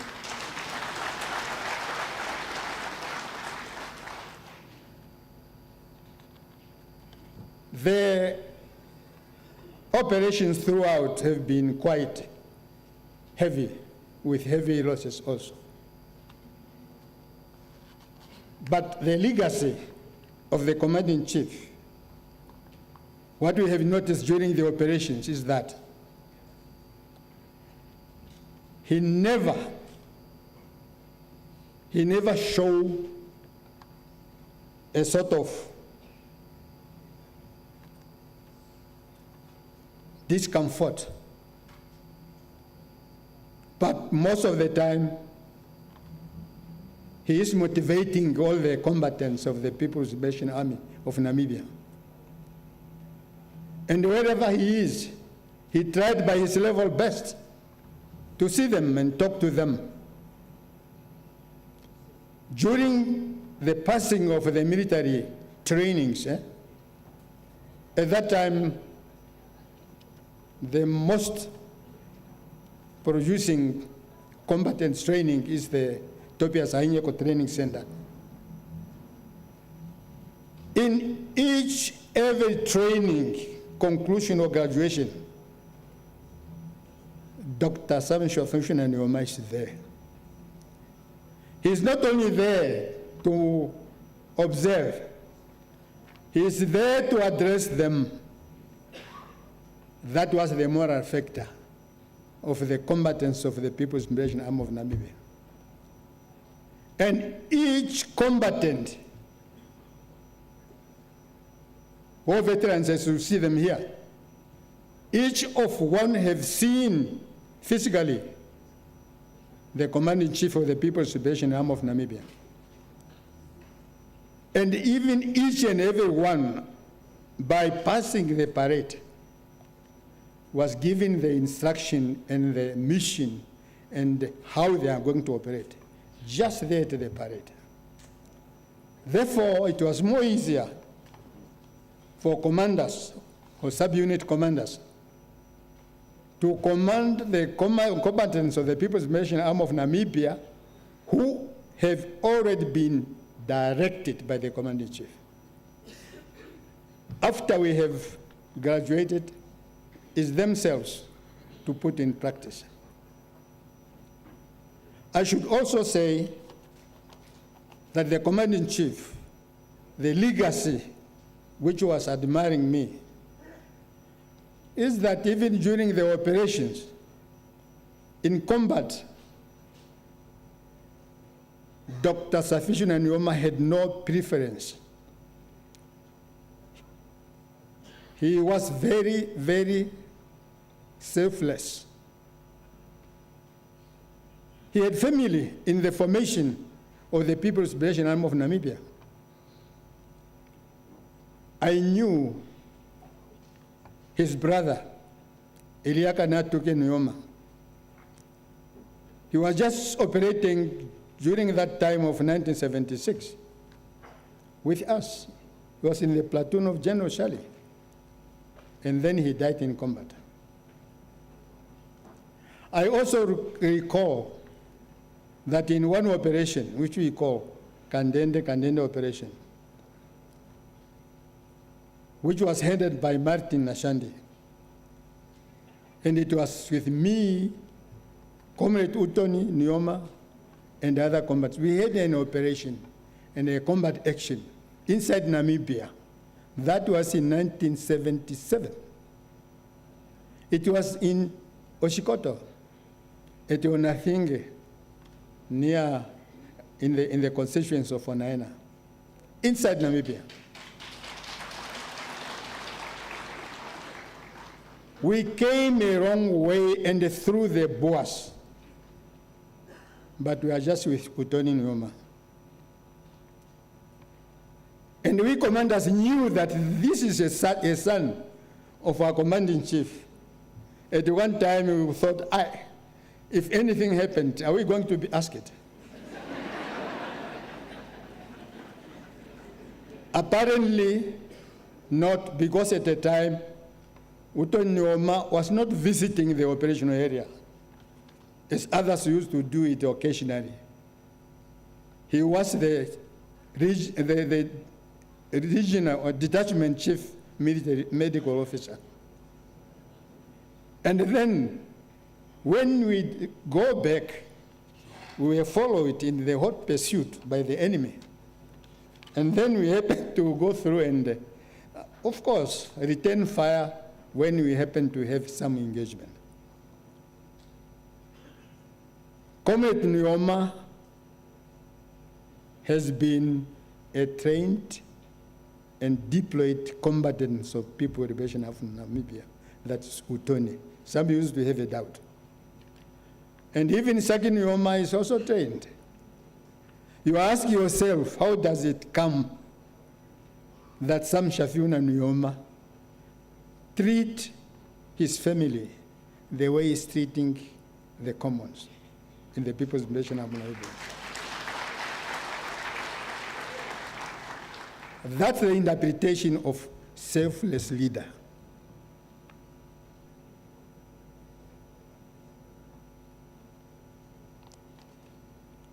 Nujoma have much more, have been focused on the vision, and which the vision was the independence of Namibia. And most of the time, these successful missions have to be carried out under the cloud of sacrifice. I recall at a time when the South Africa Defense Force, they violated the ceasefire agreement after the 1st April 1989. Nujoma, Dr. Nujoma, have to compose the delegation going there to meet the Boers without a ceasefire. And these are the military to military components. I don't know what was the strategy. The delegation of Namibia to Ruakana, where we are going to meet, where we have to meet with the South African Defense Force. Namibia delegation was just led by Comrade Nahasangura. And Comrade Nahasangura was just a pure civilian. He came from Rwanda, just in his civilian clothes. Then I proposed that no, he must be given a gun as well. But he refused, said that no, I'm not going to fight, but I'm going to negotiate for the ceasefire agreement. We were doubting how it will work. Even when we arrived there, we can see that the Boers, they are having the L4, FN, whatever, and so on. And we, our delegation, we had just pistols. That was Andrew Intamba, Konja Kambara, myself, and General Shire was supposed to come, but he was delayed in one of the operations there, so he went. We could not believe that it will work. Even when we see them coming there, the Boers, we see that they have also one civilian, but with a rifle. When we come there, I give 5 to Nahasangura, that Nahasangura was the most easy person in that time. I thought that maybe he could not understand the danger. Apparently, but I think he could not understand what could happen. But then, because when you cannot smell the danger, then you will be in the position to whatever. Then he starts joking. Hey, you soldiers, why are you fighting? South African SWAPO have already, signed the agreement, but we are violating it. Then from there, is when we can see the appearance on the faces of the South African Defence Force members. Then from there, the talks and the meeting started, but the other delegation also have a representative of the PNR office. That was the Administrative General of the Southwest. Then it was one of those difficult missions. The commanding-in-chief has sacrificed the commanders and even the secretary of the education, the SWAP. But I think this is because he could understand, and it was the calculated risk. Saying that, we were lucky in Namibia to have Nujoma. If it was not Shafiishuna Nujoma as the commander-in-chief of the People's Liberation Army of Namibia, right at the beginning in the 60s, I think we could not come as SWAPO united for the independence.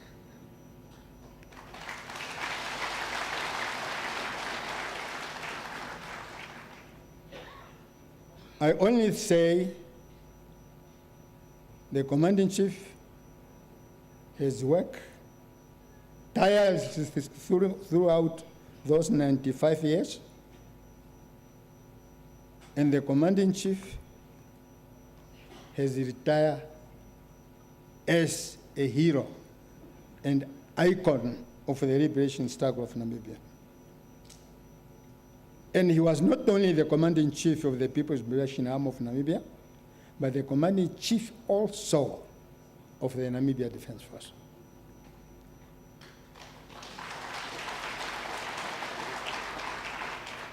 He has shaped, established, and shaped the Defense Force, Namibia Defense Force. He directed the integration of the warrior forces, because we have the Kufut, SWATF, and then we have Plan on the other side. But through his wisdom of national reconciliation, we just easily, as brothers and sisters, integrate. There was no incident of conflict at all. And I'm quite sure that the Defense Force will continue in the shape which was left by Nujoma and the preceding and the following Commander-in-Chief. What do we have to say? I should only say, go well, Dr. Sam Shafiishuna Nujoma. We are happy that you were commanding us, and your legacy will remain with us forever. Rest in peace.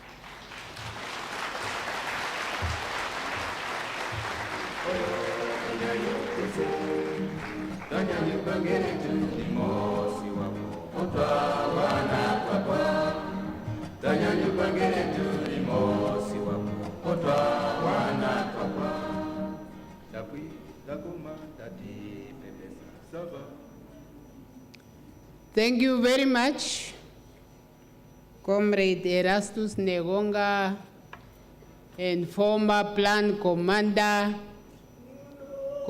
of the Northwest Front.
Mongendo le mana moiti.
Thank you very much. The veterans of the national liberation struggle for that item and the spirit true to the legacy of our Commander-in-Chief of the People's Liberation Army of Namibia. Next on the program to bring a tribute is Lieutenant General retired Martin Shally.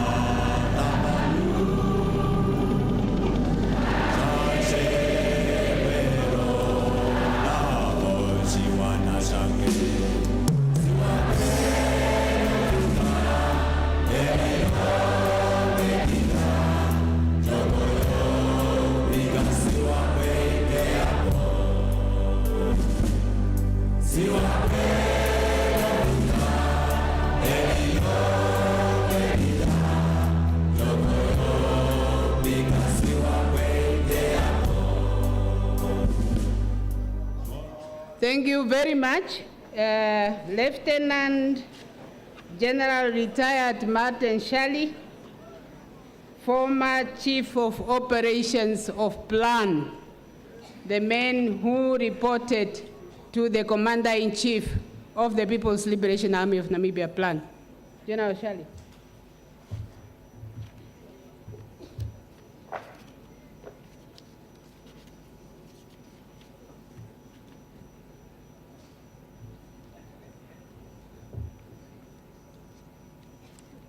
Excellency, Comrade Nangolo Mbumba, President of the Republic of Namibia, Comrade Nandi Netumbo Nandi Ndaitwa, Vice President of the Republic of Namibia, and our President come 21st of March this year still,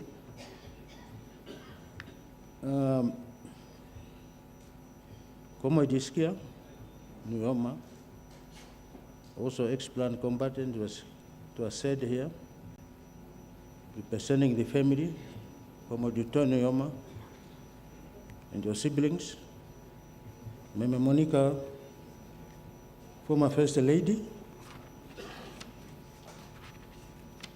I recognize you all.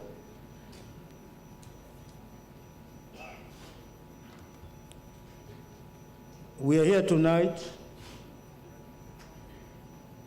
to do one thing.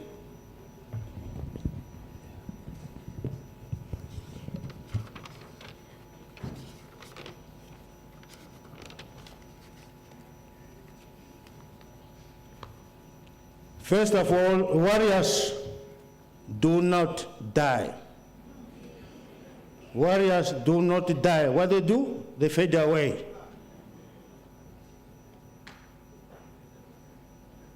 Sema Nujoma is not dead.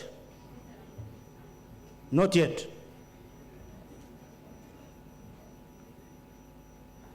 He will live amongst us for many, many donkey years to come.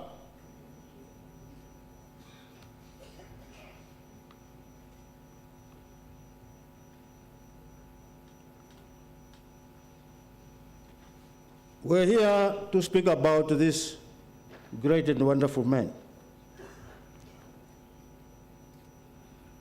I find it difficult to pay tribute to him alone, not including others. I therefore stand here and speak on behalf of all planned combatants, but I do so very carefully. Because if I ask who is a planned combatant there, who is not a planned combatant, and ask people to stand up, only very few will remain seated, indeed, including our presidents. So I'm very careful when I say so. I'm not speaking on behalf of the president. I'm not speaking on behalf of the president-elect. I may not be speaking on behalf of Comrade Damadira and other veterans, those who joined the SWAPO and fought before I did, but I speak on behalf of the combatants of my generation. Sam Nujoma today remains the only greatest, listen to me, warrior for independence, freedom, and social justice this great land has ever produced. I believe you agree with me. Yes, it is a land of the brave, but Nujoma stands out the tallest.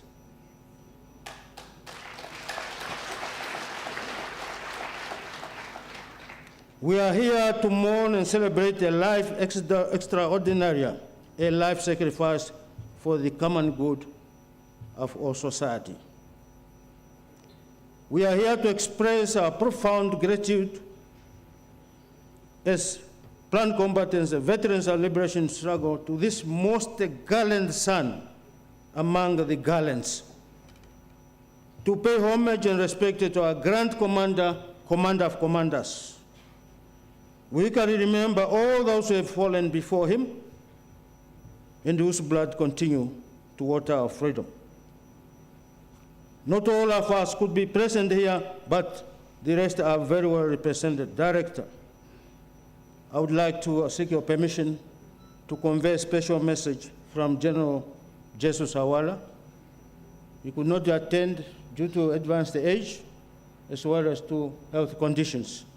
And the message is to the family, and it reads as follows. Mekuru, Kovambo Nujoma, and the children, the Kondombora and Mushimba families, fellow Namibians, please accept my sincere condolences and heartfelt sympathy for this great loss. Our thoughts and prayers are with you at this difficult time, and may the soul of our founding president rest in everlasting peace. Signed, General Solomon Awara. I want to talk about this month, February. This month, February. Negonga Brigadier General now apparently alluded to it. So I want to talk about the month of February. And I speak to Comrade Iskia, Comrade Tony, where's Nefungo? And Comrade Nefungo. Comrade Iskia,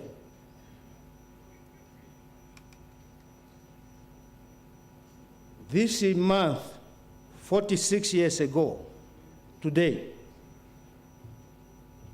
your youngest brother, Elia Kenatuka Nujoma, fell in combat.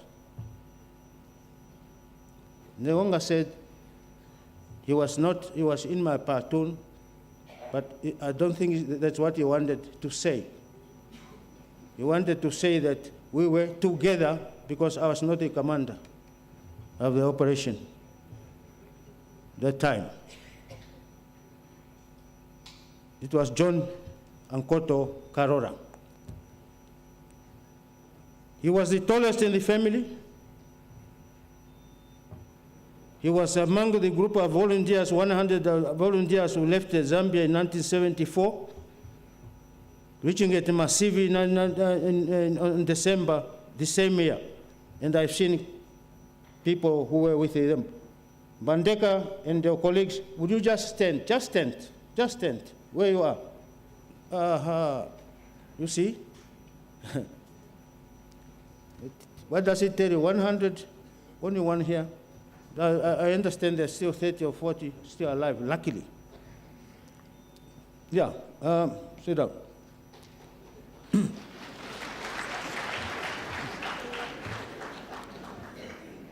Comrade Tony, February 1979. Is that 43 years ago? You remember too well. I was assigned a mission to go and attack Okatope base, blow up Onathinge Bridge, blow up the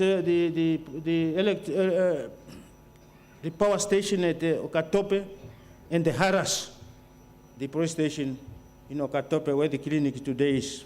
Those are familiar with the area. 4 targets in one night. What happened?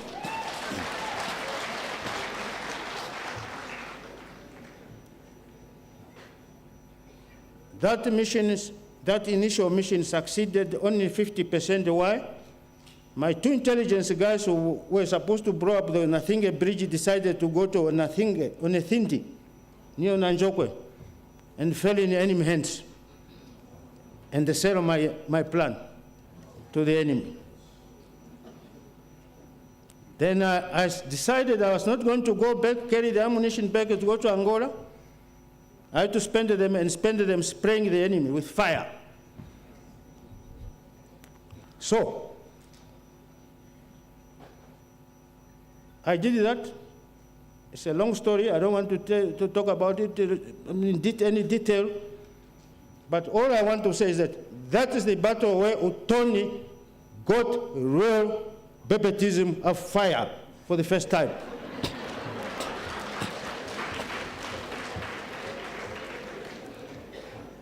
Yes, very good warrior. Good warrior. And to Tony, I want to tell you one thing. Because I have no any other place, any other day to say it here.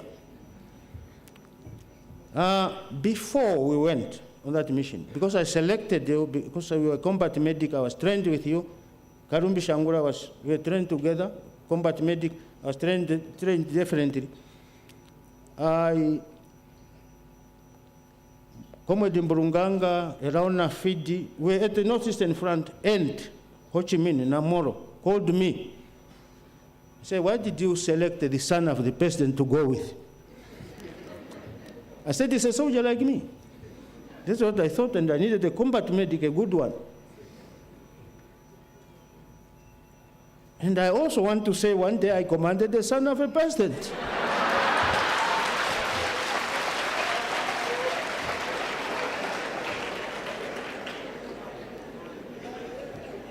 Then Mburunganga's commander, he said, whatever happens, he's hearing this for the first time, whatever happens, If anything happens, I want his body here.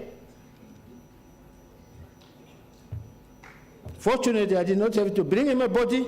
I brought to Tony back.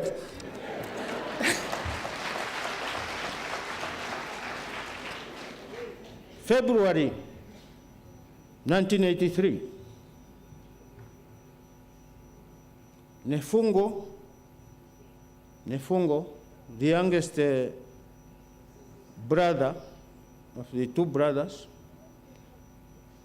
was given to me, like, take this boy, because I was told, take this boy with you and send him right inside Namibia. I don't want to hear him fighting here. Namibia. And I want progress report every 6 months.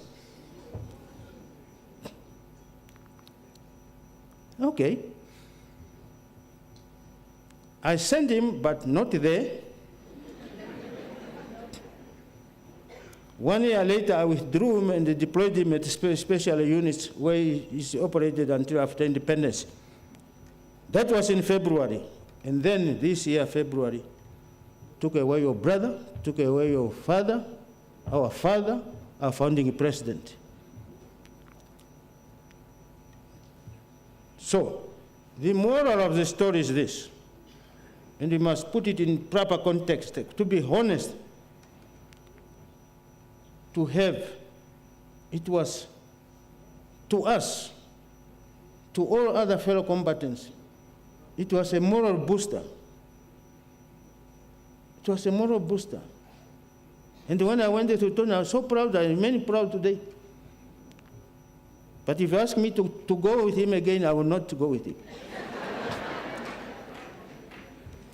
So, what's a moral booster? That is Sam Nujoma for you. Other leaders elsewhere. For example, I never had this Savimbi's photos as long as we did. I never had the Savimbi's son commanding anywhere. He only sends others.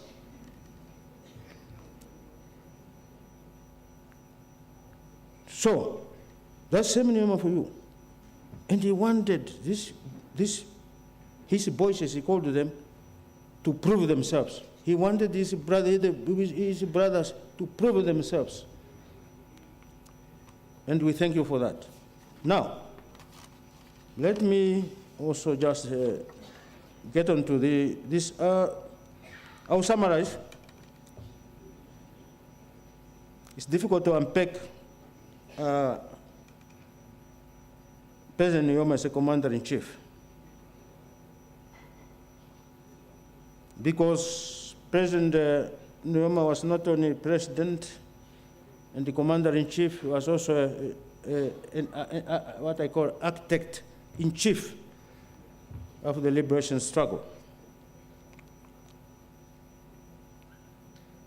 I want to identify, I'm now just running through, there are special and rare tenets that we have discovered in President Nujoma. And among those are daringness, Google.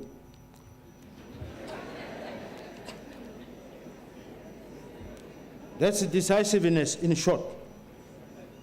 Boldness, Google. Integrity, Google. Commitment, Google. Dedication, foresightedness, what you call vision, including Vision 2030. Selflessness, conviction, patriotism, Pan-Africanism, and steadfastness. Those are some of the rare tenets, all embodied in one single individual only. Brave. This is a young man who wished to go to a Kangaroo Mongwa. Let me ask you, who have walked to Salt Pen? Here, raise your hand. None. Oh.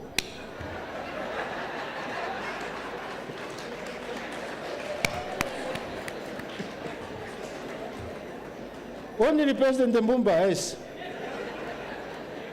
Who's that? Only President Mbumba has. Only President Mbumba has. Of course, Kango Mongo is not far from Rukonda. I don't expect you to. I don't expect to go to Kango Mongo from Enana or Congo. You see? And also the same way, it's also not far from Okahao. However, you were not a man enough if you're not going to Kango Mongo. I've been there by car.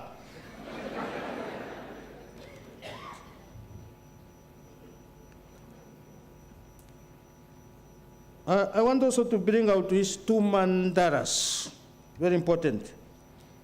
And you've seen him saying it. And this is what it has taught us.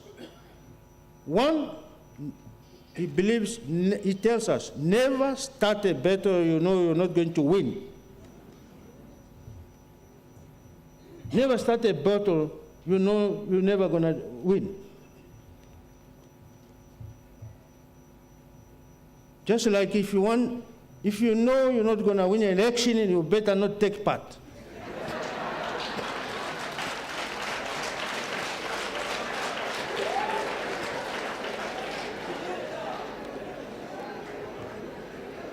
That's what he was saying. You can participate for the sake of participating, but not winning. The other, and I've seen many people starting such battles, small quarrels, so they know they're not going to win. The other is when the enemy advances, you retreat. He did not say run away. And when the enemy runs away, he says, you attack. But when he talks to us, he doesn't use the word attack. He uses a different word, military jargon. I don't think I'm allowed, but yeah.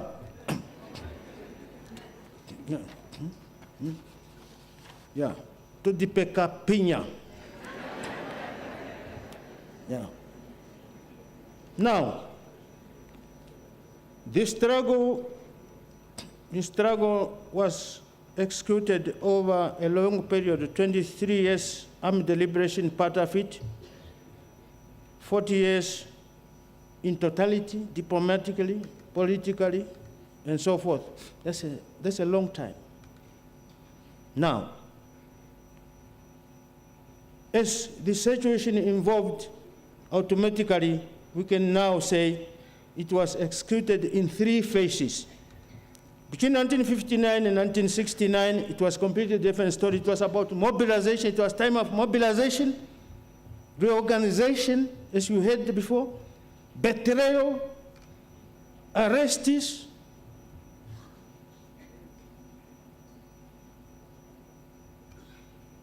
forced removals.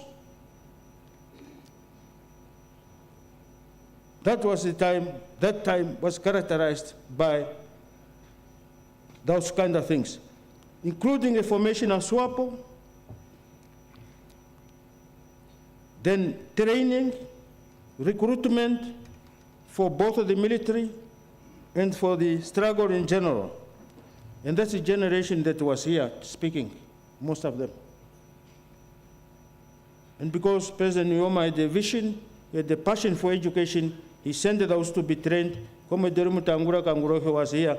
He's telling us he's a scientist. It's true, he's a scientist. How is he a scientist? The other journalist, Commodore Uncle, that do not claim to be a scientist. I know he's a journalist. He's more of a combatant. Commodore Ben Madira they were busy organizing while others went to study. And it's a strategy that worked so well. It was mentioned in 1974 when we left the country, thousands of us, when we went to the old farm and the other places. All of us wanted the weapons, so I wanted the weapons to go and fight. I was one of those who wanted to go and fight. One day I woke up, I was on the list of those going to school. I had friends, schoolmates like Tumbo, Penya Shongo, and the others. I went to them at night and said, move, why don't you remove one and put me in, smuggle me in that list? I want to go for military. And they did. Thank you very much.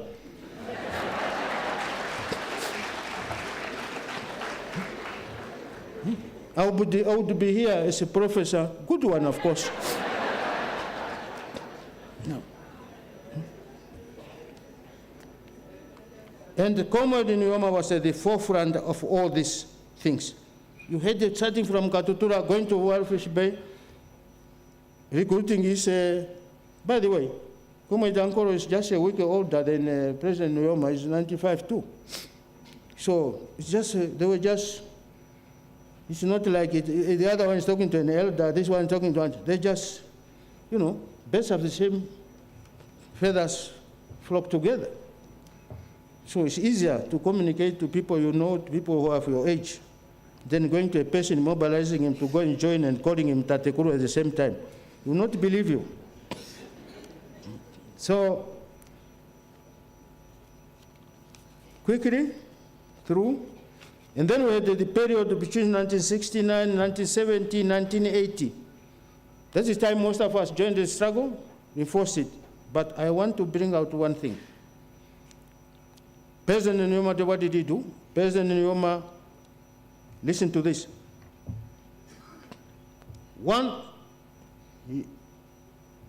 After the Tanga Consultative Congress, and thank you very much for all of those who attended that conference, you've done a good job. You set a vision, you set a strategy, because we thought this strategy you set, Tanga, which is still effective today, even after independence. We could have not attained our independence. Thank you very much, those who attended that meeting.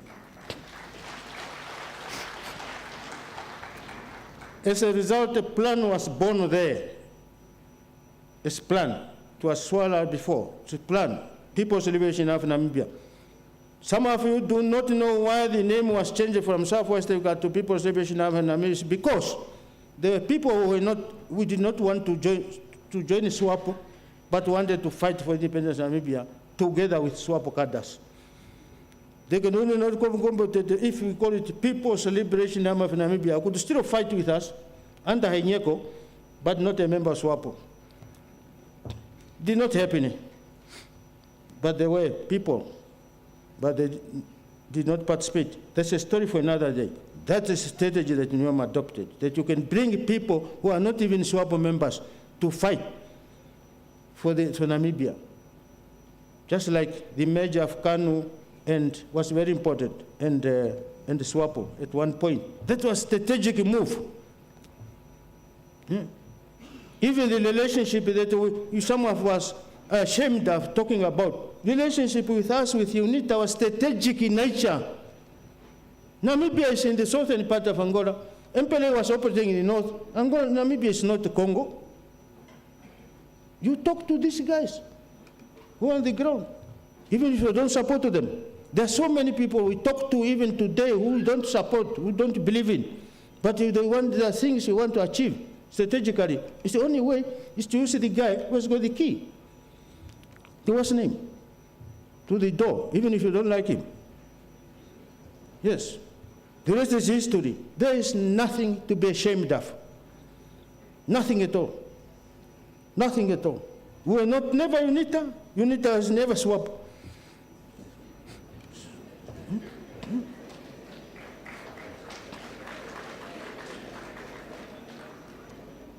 So, one thing President Nujoma did is to build plan into a formidable, effective fighting machine. The only well-organized and the best disciplined guerrilla force to have existed in the world. Google, ask. All these are just a bandit organization, that organization, that organization.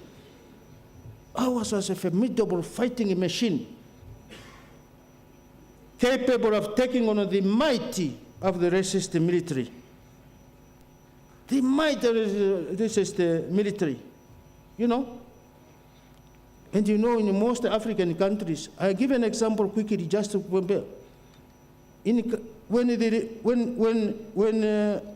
Katangese invaded Katanga province of the DRC in 1977, there were over 20,000. You know what happened? Belgium sent 2,000 paratroopers to chase them out. 2,000 paratroopers. 20,000 Katangese. Why? They fear the white people. If they were blacks, they could still be continuing like it is continuing in Eastern DRC. Today, it's because it's black on black. But we did not fear white men because we did not recognize him as such. Yeah. We have our own white cadres of plan. Brock is there, woman Brock. It's not woman Brock, the son of woman Brock. It's there, just to give an example. You see, I will fear him as a millionaire, I will not fear him as a South African soldier. That's his thing.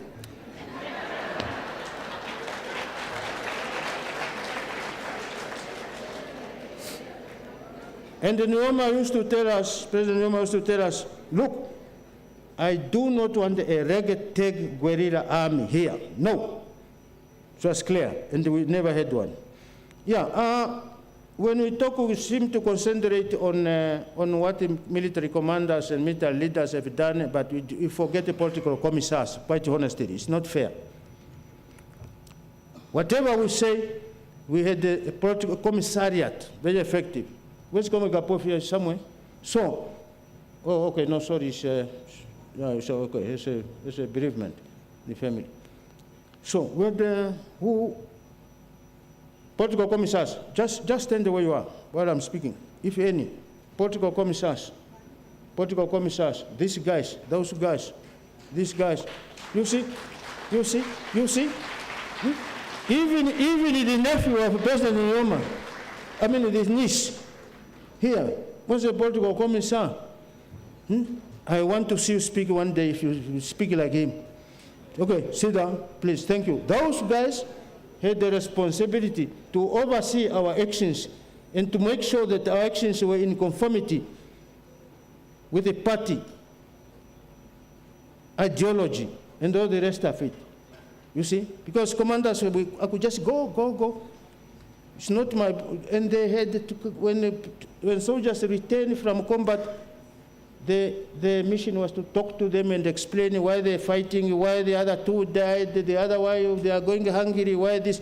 That's not my job. So, yeah. Then, we had also serious cases within SWAPO. One is for the purposes of this tribute, I call it Shipanga Rebellion. There was such things. Then the Shatoto attack with the Kasinga. Why Kasinga here? I want to tell you the role Nujoma played after that. Even after the Muyongo Rebellion, the Shipanga Rebellion, and particularly Muyongo Rebellion, which resurfaced here in 1999. One Kasinga, President Nujoma called us as Commander-in-Chief and said, look, what happened here should not happen again. What is that we want, what is that we need to do? And then, okay, everybody came in and put and said, Dako, he approved the plan. It never happened again. There was no massacre after Kasinga. Do you know of any? I don't think so. Because of the measures that were strategically put into place by President Nujoma. And we thank him for that. So, and then the aim of the operation by the South Africans was to break SWAPO backbone. But despite SWAPO's backbone, SWAPO went on the offensive with a broken backbone. Went on the offensive. And including a revenge operation in Katima Muliro, which was successful. You've seen videos and clips of that. So, where 12 South Africans, according to them, were killed instantly. And then, when the South Africans were creating Kufut, when we had information that the South Africans were creating Kufut because Zimbabwe was going to get independent, Nujoma gave an order, signed an order for us to create a counter force, and we created a typhoon, which caused havoc all over here. So, are there no people which were there when we were fighting here? Where were the farmers? Those guys were farmers here that time. So, they'll tell you, the guerrillas, the havoc that they were causing here. Then, so we stopped the Boga elections in 1977. The attacks on Oshakati were already mentioned. So, and then I'm not going to the structures of plan because I don't have time and luxury of time. But just safest to say, in 1975, President Nujoma asked the Chinese government to provide the military instructors. That's why Congo was set up. And if you want more information, go and ask Commander Ivolitana.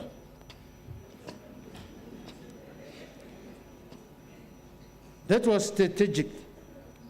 1976, Ainyako Training Center was set up, and we invited military Soviet advisors to work with us, including advisors attached to specific offices. Secretary for Defense. By the way, don't forget that the structure plan had a commander. We had the commander, Dimo Hamambo, commander. We had Ainyako first, and then Dimo Hamambo. We had the political commissar there, several of them at the different times. That's how the structure worked. So, and then that is also important. This was a strategic move to make because it did help us. And at one point, they also called in Cubans, because apparently Cubans were better at the logistics than the Soviets, because their system is too big. It's just too big. They will not understand feeding 20 troops here, carrying this. The Cubans would understand that better, because the organization was more practical to ours. That was a strategic move. Then he organized, after deploying civilians, creating settlements, he made sure that the military is deployed there to protect Dalatando, Kwanza Sur, you name it, Sumbe, and the others, and so forth. And also in Onyango, I never heard somebody killed in Onyango by the enemy, or Kwanza Sur by the enemy, as much as they were close. So only Sam Nujoma can provide that protection, nobody else. So he deployed the 20th Brigade to assist the Angolans in defeating UNITA in the hinterland. Committed the whole brigade. That was strategic, because the enemy was concerned. Our lines of supply extended all the way from Namibia to Rwanda, Lobito, Namibia, and so forth. And we had to protect them by all means. So there are so many other things. I'll just move to the conclusion. Now, President Sam Nujoma, besides all these other things I've said here, he went out to the world to mobilize resources, weapons first of all, and ammunition. I've never seen a planned combatant complaining about a shortage of weapons, all types, or ammunition, all types. I never had any planned combatant dying of hunger, or any SWAPO member anywhere dying of hunger. Please tell me if there was any in your area.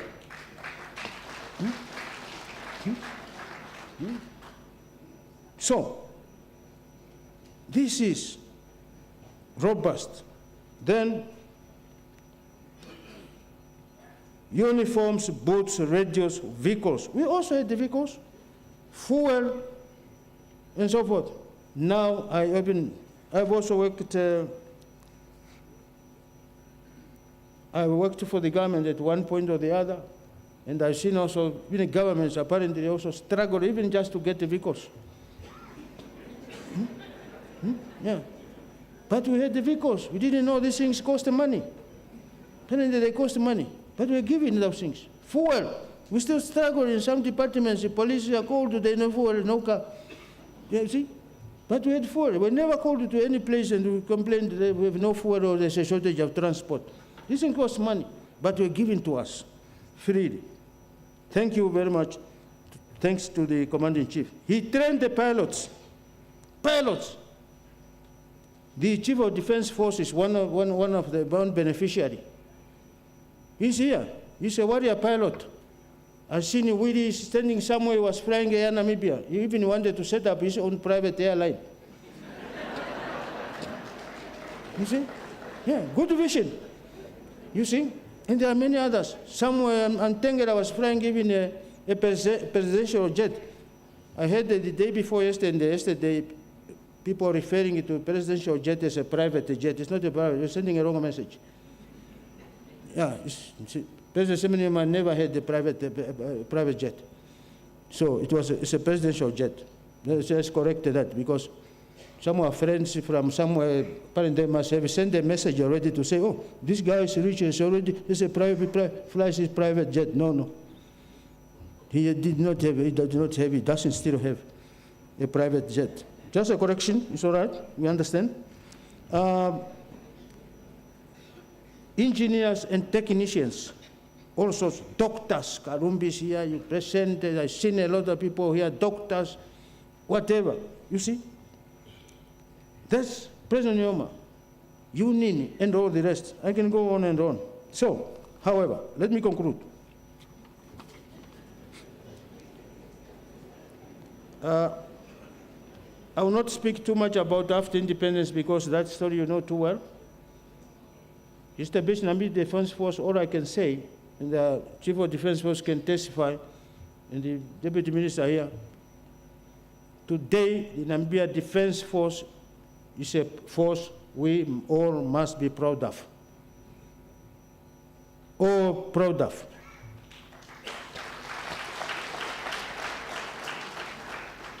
And to be proud of ourselves as a nation, let me tell you one thing that we are missing most of the time.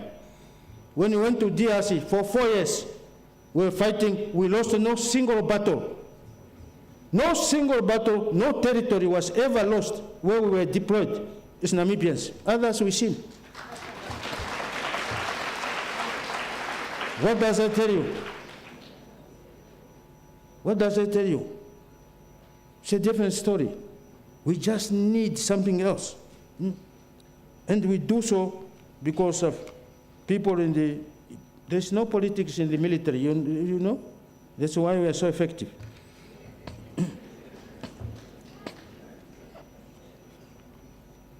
And at the outset, President Nujoma has set a vision and a mission for Namibia Defense Force.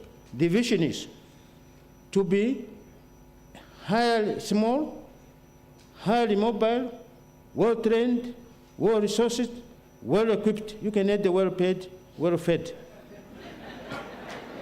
One. And the mission is to defend the territorial integrity of Namibia, its people, and our national interests. Some of you do not even know that Namibia has national interests. So that's a mission, and that we are able to execute. And then we have, for peace and security, we have been deployed to many countries throughout the world. 1992, Cambodia, we've been in Angola, UNIVAM, and all the rest of it. Now, two things only here to mention.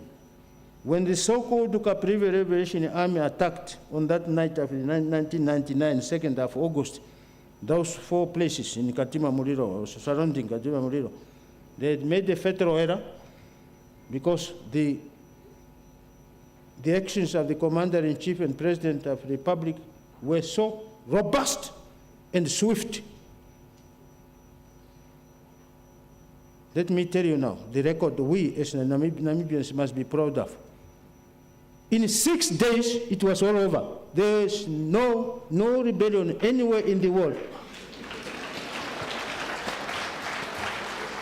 That was suppressed in 6 days. You can Google, no anywhere in the world. Can only be done in Namibia. 6 days. People have prepared themselves to fight for what they believe is theirs and so forth, and all of a sudden, within 6 days, they've given up.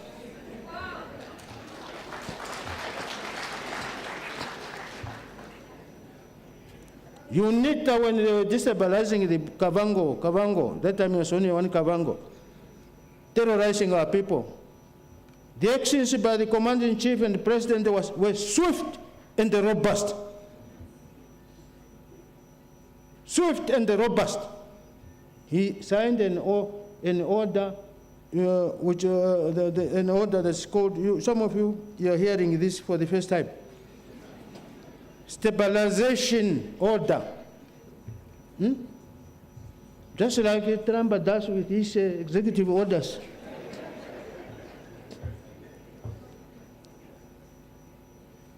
And before UNITA knew, we were operating 200 and 250 kilometers inside the Haze territory. And that sophisticated him, made it much easier for the Angolans, to the extent that somewhere that led to the, no, not that one. Then President Nujoma signed another executive order to deploy in Angola, help the Angolan armed forces defeat UNITA. And within weeks, UNITA was dead. Savimbi was dead. UNITA ceased to exist as a terror organization up to the date.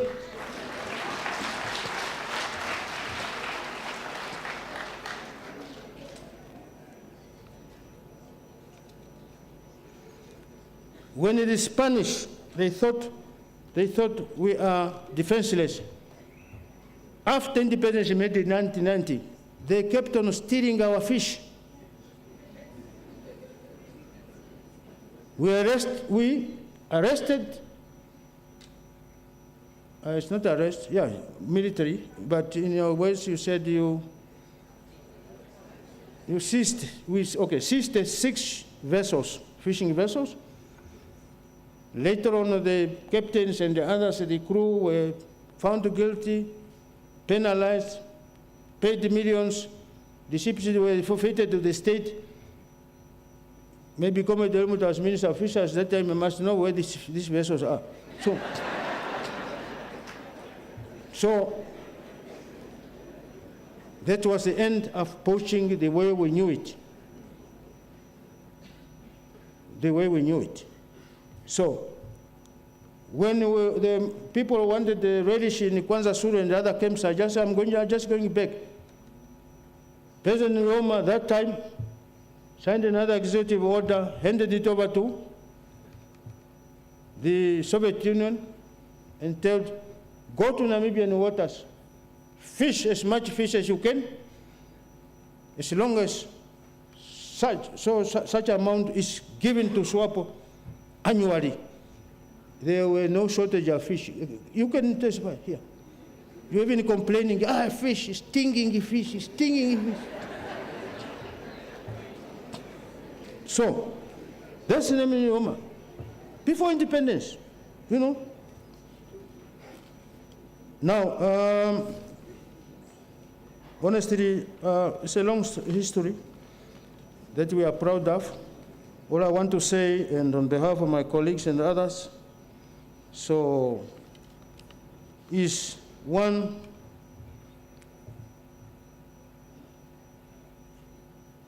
so many things have been said about his contribution, immense contribution. And I think his deeds will continue, for a long time will continue to echo, or will echo in the mountains, valleys, in the desert, as well as in our homes. Every 12th May each year, events will be organized in his honor and the remembrance. I believe so. I believe so.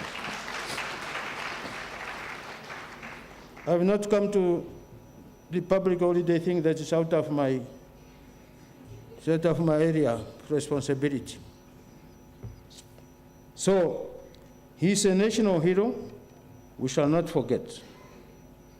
Then I would like to suggest that let us think of coming up with a medal, just a medal, Sam Nujoma medal, or call it what you want.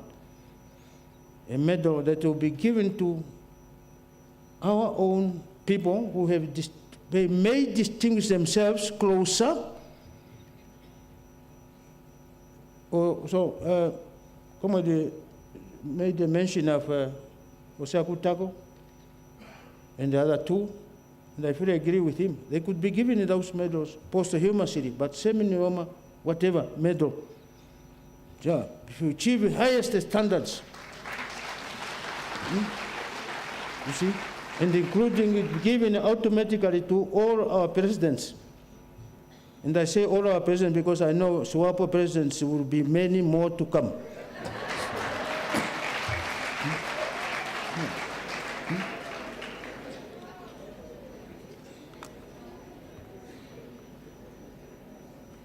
So this is our leader.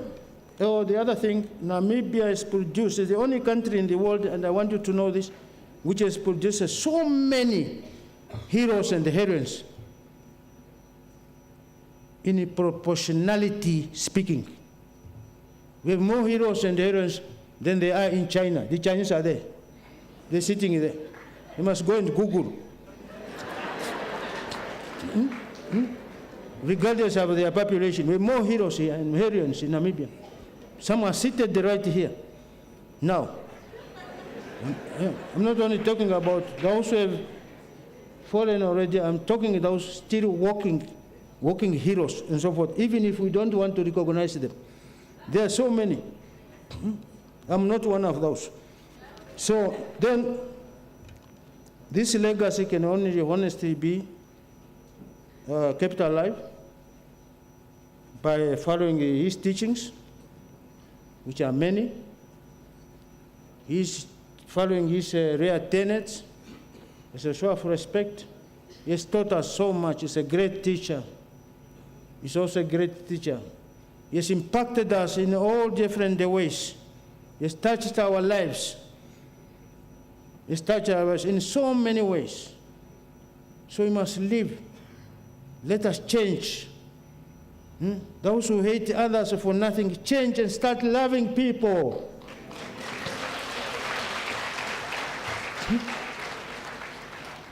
Share your wealth that you have with others, woman broke.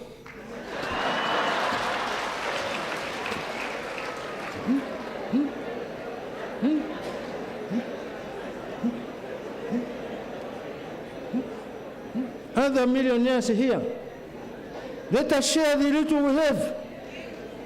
You see? Let's work together in unity. Unity of purpose and unity of action. Unity is a wide thing. Can be anything. Let's work together to honor this man we call our national hero. Let's not pay lip service. Let's walk the talk and not talk the walk. On that note, como Sam Nujoma, president of SWAPO for many, many years, leader of our revolution, founding president of the republic. Aye, Matinkwetu, anti-popi no respect, Matinkwetu enda nao, shakuri shafimana. Matinkwetu enda nao. Mamilita ya tuti tatekuru ya tifana cha tatekuru. Ti Matinkwetu enda nao matu Namibia oshirongwe. Go well. Anda kufa kwa mbali.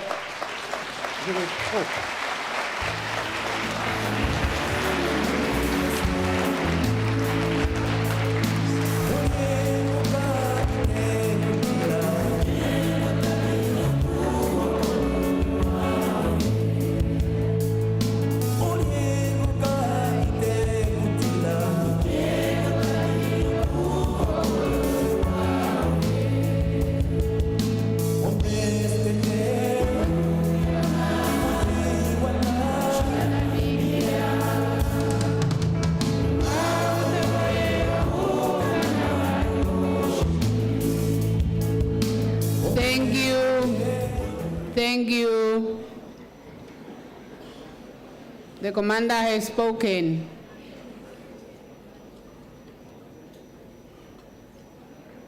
A legacy of unwavering, courageous, selfless sacrifices, unmatched icon and hero of heroes.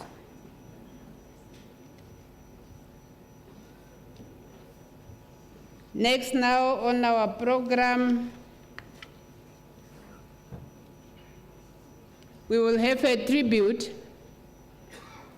by Honorable Dr. Pea Mushelenga, Minister of International Relations and Cooperation. And I would like to request Honorable Dr. Kalumbi Shangula, Minister of Health and Social Services, and his staff to be ready.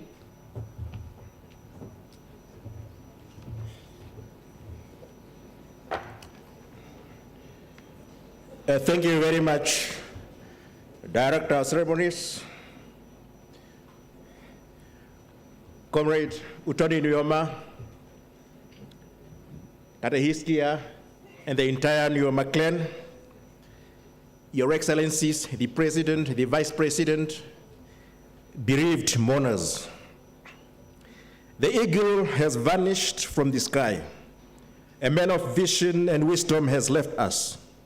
The sun has set and the moonlight has disappeared. A dark cloud has fallen upon Namibia and the hour of sorrow has arrived. A moment of sadness has struck and a period of grieving has ensued. Death has robbed us of a distinguished citizen of our republic, a pathfinder who defined our destiny. Heaven took away our towering figurehead, who exuded leadership with a degree of excellence. We have lost the grand commander of our nationhood, who cultivated the field for us to grow fruits of freedom, peace, and unity. Our nation is mourning, reminiscing about the past with him. Our society is crying, agonizing about the future without him. His legacy will be preserved because golden letters do not fade away. The liberation struggle was not a joyride experience in an excursion train or a sightseeing flight on autopilot mode. The dynamics and exigencies of warfare required a front runner who exemplifies resoluteness and tenacity. It took an indomitable torchbearer in the person of Sam Nujoma to pull through whirlwinds. Behold, I am mindful of the fact that all was not rosy and rhapsodic. Admittedly, the struggle was long, bitter, and had its intricacies, including rock and hard place scenarios. But soul searching would reckon that the positive outweighs the negative. Amidst the challenge of leading people in taxing foreign climes, Comrade Sam Nujoma withstood complexities and marshaled the Namibian people to self-determination. The narratives about his credentials will continue to be told because golden letters do not fade away. Our extraordinary ruler built a shelter for us to live in. He prepared a table for us to have a bountiful feast. Now the cornerstone of our house has shattered. Our fort has collapsed into ruins. He was the source of the water that quenched our thirst. Gosh, our fountain has dried up. Our candle has melted and our inkpot has spilled. Our continent has lost a great Pan-Africanist, a son of the soil from humble beginnings at Okahao, northern Namibia, who rose to a great name of international fame. The Namibian nation is weeping and lamenting. The Nujoma clan is heartbroken. The grandchildren are sobbing and wailing. Tears are rolling down for an icon. Watery eyes welling up for a legend. What a loss too painful to accept, and what a sorrow too heavy to contain. He will continue to be missed for years because golden letters do not fade away. Comrade President, you were an axe that cut down palisade trees. 3 successive heads of state and government of the colonial South African regime left you unshaken. You were a thorn in the flesh of Hendrik Verwoerd. You gave John Foster sleepless nights. Not to be forgotten is P.W. Botha, who became paralyzed when you sent his puppies home, running and whining with their tails between their legs from the Battle of Cuito Valley.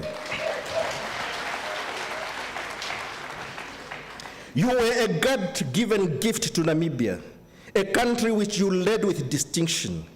You have left a mark in SADC as a decisive president and a power to reckon with. You were known throughout the African continent as a steadfast freedom fighter and unwavering revolutionary. The international community respected you as a world-class head of state and revered international statesmen. You electrified my spirit whenever we interacted. It was a great blessing to have you around. Oh yes, yours was an enrapturing presence that brought reassurance and mesmerizing aura. You rose to the occasion and did not mince your words when the occasion demanded. At international fora, you took leaders of great nations head on when they were found wanting. You were the epitome of perseverance and an embodiment of persistence. You will be immortalized by history books because golden letters do not fade away. Comrade President, given your advanced age, we knew that your homegoing was inevitable, but still, your departure remains a bitter pill to swallow. We are dangling in a pool of anxiety consumed in thoughts that cannot be described in words. We are overwhelmed by apprehension and disarmed in our optimism. Your absence has left emptiness in our midst. We are rolling in the sand, fuddled in the valley of dust. We are engulfed by grief, thrown into a pond of distress. You will remain stuck in our memories and engraved in our hearts because golden letters do not fade away. Mr. Chancellor say, your foresight brought into existence the University of Namibia, my alma mater. Immediately after independence, you appointed the Commission on Higher Education, which recommended, among others, the establishment of this Center of Knowledge. As the founding chancellor, you oversaw the growth of a new institution of higher learning into a prestigious academic powerhouse. This university is the bedrock of our country's development. Many captains of industry in Namibia were shaped, molded, and nurtured in its lecture halls and laboratories. History will honorize you for your endeavors because golden letters do not fade away. Mr. Chancellor say, you encouraged the young Namibians to acquire tertiary education, emphasizing on the importance of the field of science. Yours was not just a showmanship by a spectator outside the playing field. You walked the talk, embarking upon the academic journey, culminating in a successful completion of the degree of Master of Science in Geology at the age of 80. I applaud your efforts to drive thousands of young Namibians into scholarly hallways and scientific corridors. I commend your passion for education and admire your quest for knowledge. Your accomplishments will always be remembered by future generations because golden letters do not fade away. Rest in power, Commander-in-Chief of the People's Liberation Army of Namibia. Safe journey, Chairman of the Military Council. Go well, President of SWAPO Party. Take our final salute, Commander-in-Chief of the Namibian Defense Force. Fare thee well, President of the Republic of Namibia. Cross the rivers, seasoned politician. Fly high, Chancellor of the University of Namibia. Rest in peace, professional geologist. Godspeed, descendant of the Akwambahu and Akwanangobe clans. May the angels receive you, member of the Okahawa Lutheran Parish. Till we meet again, men of the people. You are gone but not forgotten, because golden letters do not fade away. I thank you.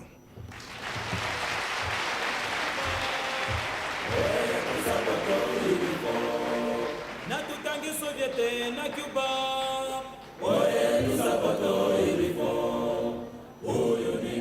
Yes, Dr. Kalumbi Shangula, joined by the medical staff.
Thank you very much.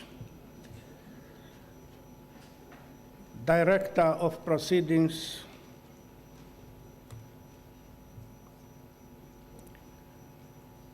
Your Excellency, the President, Your Excellency, the Vice President and President-elect, the bereaved Nujoma, Kondombolo, and Mushimba families, dear monarchs, those who are gathered here, and those who are following the proceedings online, fellow Namibians. I stand here to pay tribute to our founding president, the father of the Namibian nation, the first president of an independent Republic of Namibia. I do so on behalf of the Ministry of Health and Social Services, the medical team that was responsible for the management and care of the founding president during the time of indisposition. I do so on behalf of the entire medical fraternity and indeed on my own behalf. The medical fraternity and all health workers are shattered and devastated by the demise of our hero, our founding president, this hero and freedom fighter par excellence. We join other Namibians and progressive forces in Africa and around the world in mourning this icon. While we mourn, let us all be fortified by the rich legacy of sacrifice, bravery, fortitude, patriotism, and exemplary leadership that our founding president leaves behind. I first met Comrade Sam Nujoma in Lusaka, Zambia, when I arrived from Namibia in August 1974. He was keen to know about what was happening in the country. When we commemorated August 26 at the old farm just outside Lusaka, where I spoke on behalf of the new arrivals from home. And my message to the leadership was short and straightforward. We came to receive arms to liberate our country. And this message resonated well with the leadership because soon thereafter, most of us who were sent for military training in the Soviet Union. Among the first group, when we went, there was General Shari, who was just speaking here, General Nambolo.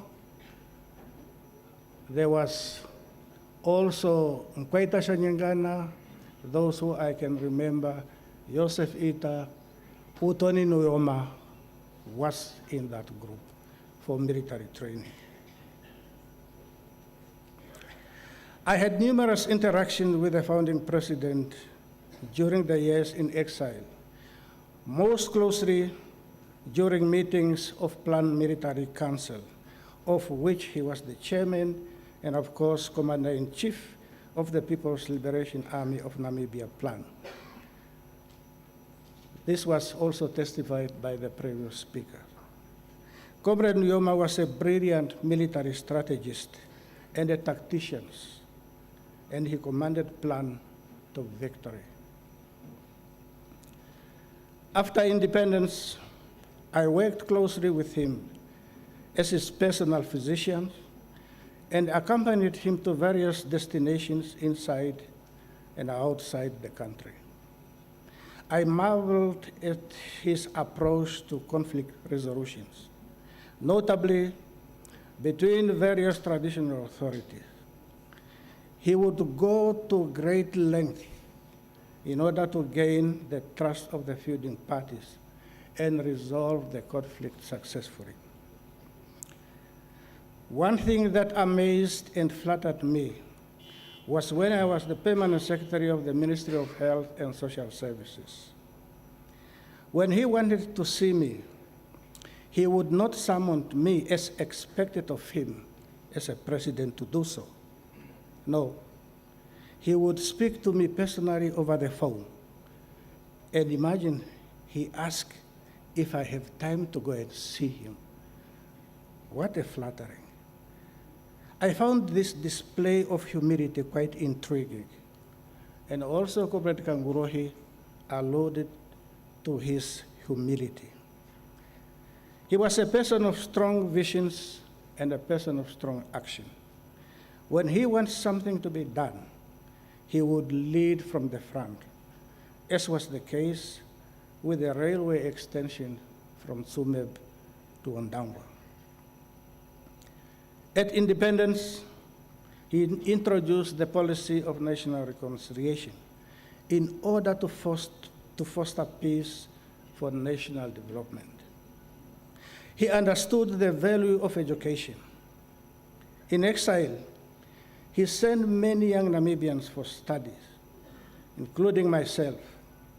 And I can attest that among those standing here, there are also a number of them, like Dr. Shalongo, Dr. Yasimana, and others.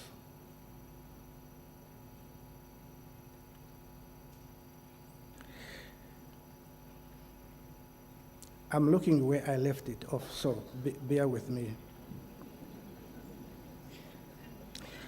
In exile, he sent many young Namibians for studies, including myself. And after independence, he spearheaded and energetically championed the establishment of the University of Namibia. Throughout his tireless efforts, he laid the solid foundation for the current peaceful and democratic Namibia. The late founding president was responsible for the transformation of public health service from the ethnic-based arrangement into a national public health services that we know of today. He introduced the policy of primary health care, which formed the basis for universal health coverage. As a result of this transformation, all maternal and child health indicators have improved drastically. The founding president had a soft spot and a high regard for health. In his salutations, wherever he addresses a gathering, he never failed to recognize doctors and nurses. As a patient, he would religiously fulfill the doctor's instructions. I used to refer to him as a model patient, a patient that every doctor would yearn to have. We maintained close contacts when he left the office of the president. I've been a member of the medical team of doctors, nurses, and other professionals who were responsible for his management and care, and most of them are here today, among those who are standing in front of you.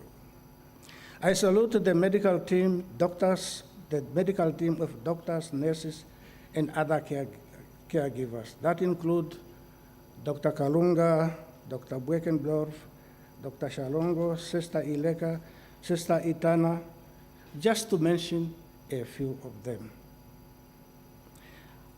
I salute them for the diligence, for the perseverance until the founding president have departed from this earth.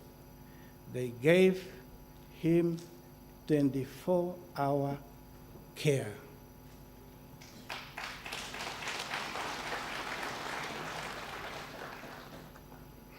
The founding president has been strong throughout the period of indisposition, and he was an embodiment of resilience, perseverance, and self-discipline. I'm honored and humbled to lead this team of health professionals from the medical fraternity to pay homage to this illustrious son of Namibia. He was the right person at the right time for Namibia during the liberation struggle. He led fearlessly and with unparalleled bravery, inspiring thousands to join the struggle and fight for freedom and independence. He continued to lead with the same sense of vision after independence. Indeed, his role in molding the new Namibia will never be forgotten. Our hearts and prayers go to the family and to all of us as his extended family. We celebrate his life and its numerous accomplishments on different fronts. He will be sorely missed. May the soul of Dr. Sam Nujoma rest in eternal peace.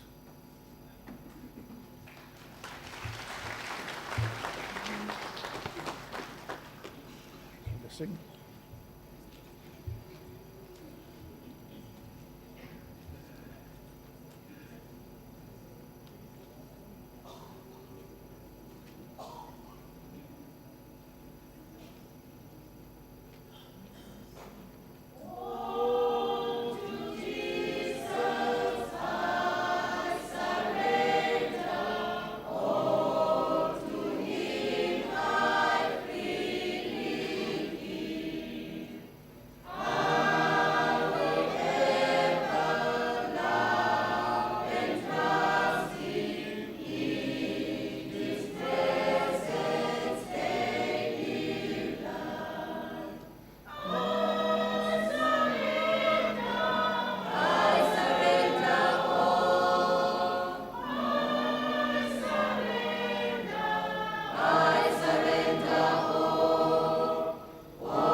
Thank you, thank you, thank you very much,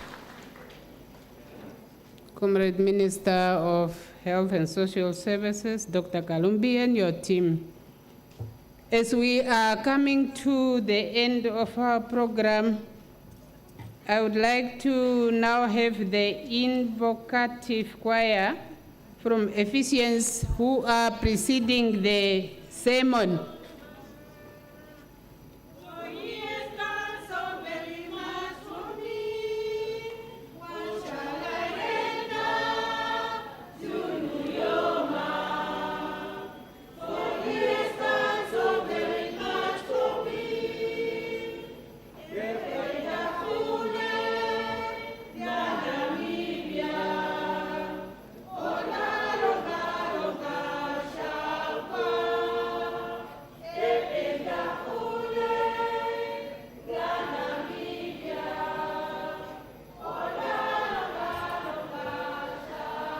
Invocative choir. And as you are going back to your seats, Reverend Raune Kamapoha will be giving us the sermon. If they are not ready,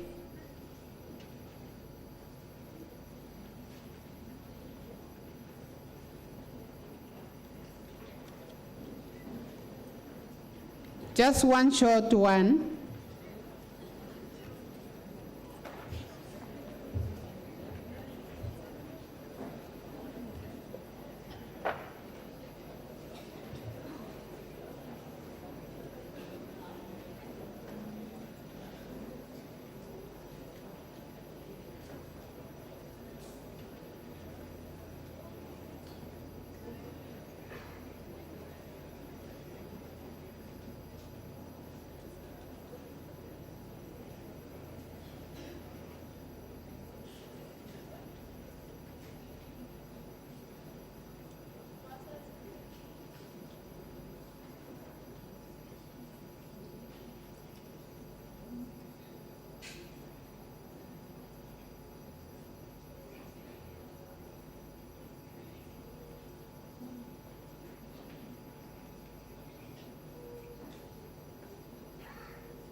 Reverend Kamapoha, and I want the ED from the Ministry of Works to also be ready for vote of thanks.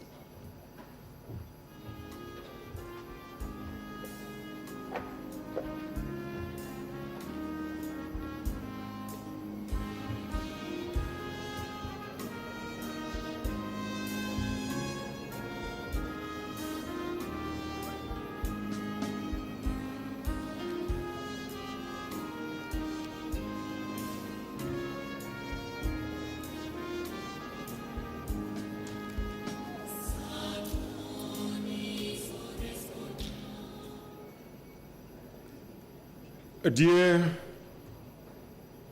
His Excellency, our President, Nangolo Mbumba, and our Vice President, Memene Tumbo Naitwa.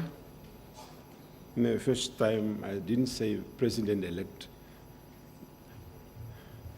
President-elect.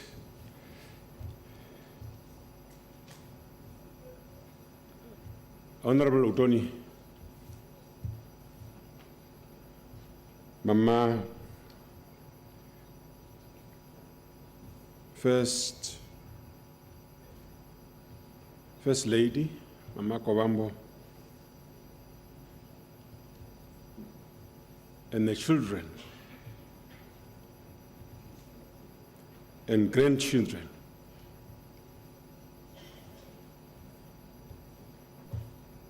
Former First Lady, Monica Genkos, I want to be very short after this emotional service. And I want to reflect on the book I read before when I started the sermon. Exodus chapter 2, verse 1 to 10 that I read before. We all know the story, how Joseph was sold off by his brothers and landed in Egypt,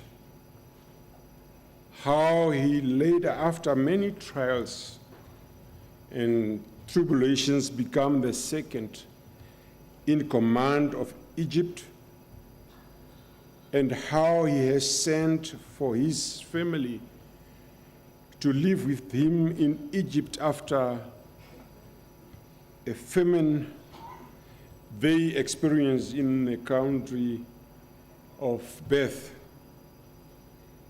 After the death of Joseph, the new king was not so kind to the Hebrew people and have made them slaves. These people were oppressed for 400 years, kind of like our history here in Namibia. The Hebrew people cried out to the Lord, continually asking him to free them. Now, it's so happened that despite of the circumstances they were in, the Hebrew people increased in numbers. And that scared the leader, Pharaoh. He was afraid that these people will overpower them. The Pharaoh, who was the leader at that time, gave this order to all his people. Every Hebrew boy that is born must thrown in the Nile River. But the girls must live. Always our mothers privilege. They are special. When Moses was born, that altar was still in place. He was supposed to have been killed at birth, but God saved him because he was born with a purpose. God directed his steps from birth and raised him under the roof of his enemies. God protected him after he fled from Egypt and brought him back, not as a murderer who has fled, but as a redeemer of God's people. Fellow mourners, when God decides, no one can stand in his way. We have a painful history, but just like Moses, God has chosen our founding father, Dr. Sam Nujoma, to end oppression in Namibia and lead us to freedom. God has directed his steps from birth until he took his last breath. In conclusion, there might have been occasion in exile where he could have died, but God came through and granted him a long life. Moses did not enter the promised land. However, God granted our founding father the opportunity to witness the peace and stability in the independent Namibia. God is an always present God who hears our cry even now when the nation is mourning. He has called his son home to be with him in eternity. Let us celebrate the legacy of his great son of the soil. May God console our Mama Kovambo Nujoma and the children, Nujoma family and Kontombolo family and the entire nation of Namibia. Let us unite and ask God to carry us through this dark cloud. United we stand, divided we fall. Aluda continua. And now may the peace of God, which surpasses all human understanding, guide our hearts and minds in Christ Jesus. Amen.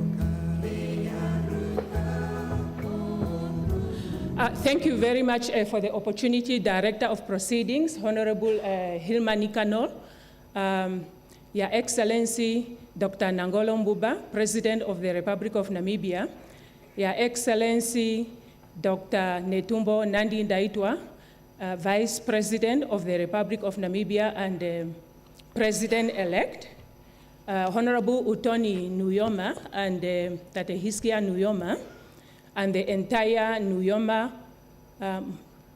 Mushimba, and Kondobolo family. Let me observe the protocol already established.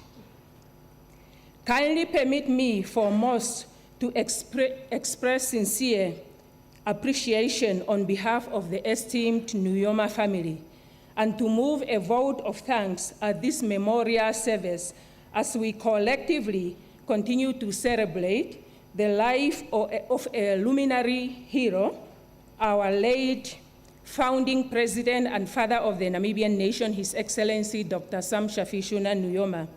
My name is Esther Ndapanda Kapanda, Executive Director in the Ministry of Works and Transport. Today, we are indeed celebrating a hero who cannot be replicated and who was a unique individual of greatness.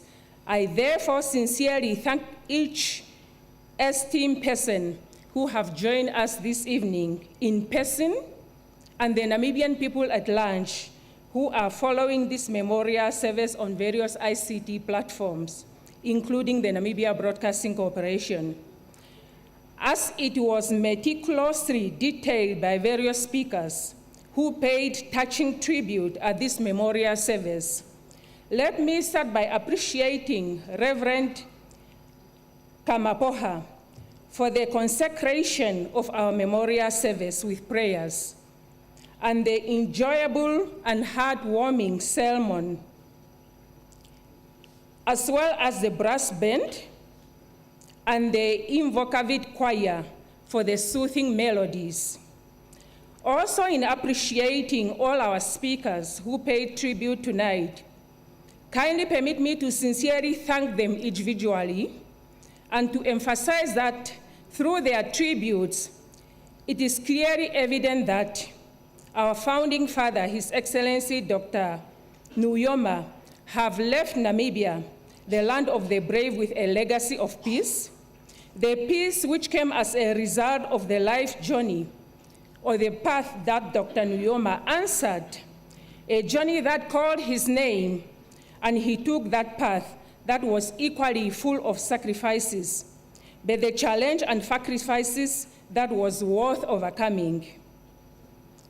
This was narrated in tonight's tributes as we reminiscent the life of our hero, Tatekulu Nujoma, as the esteemed Nujoma family were fond of calling him. The clear objectives and moral of the sacrifices made by our founding father and the liberation struggle that he led together with other comrades was to free Namibia by breaking and neutralizing the chain of apartheid and to primarily gain independence of Namibia. And the gravity to add value that continued to transform and improve the well-being of all members of the Namibian society. In light of this, the esteemed Nujoma family profoundly appreciate all the cherished speakers and those who paid tribute at this memorial service, and who underscored that Nujoma truly lived when Namibia needed him.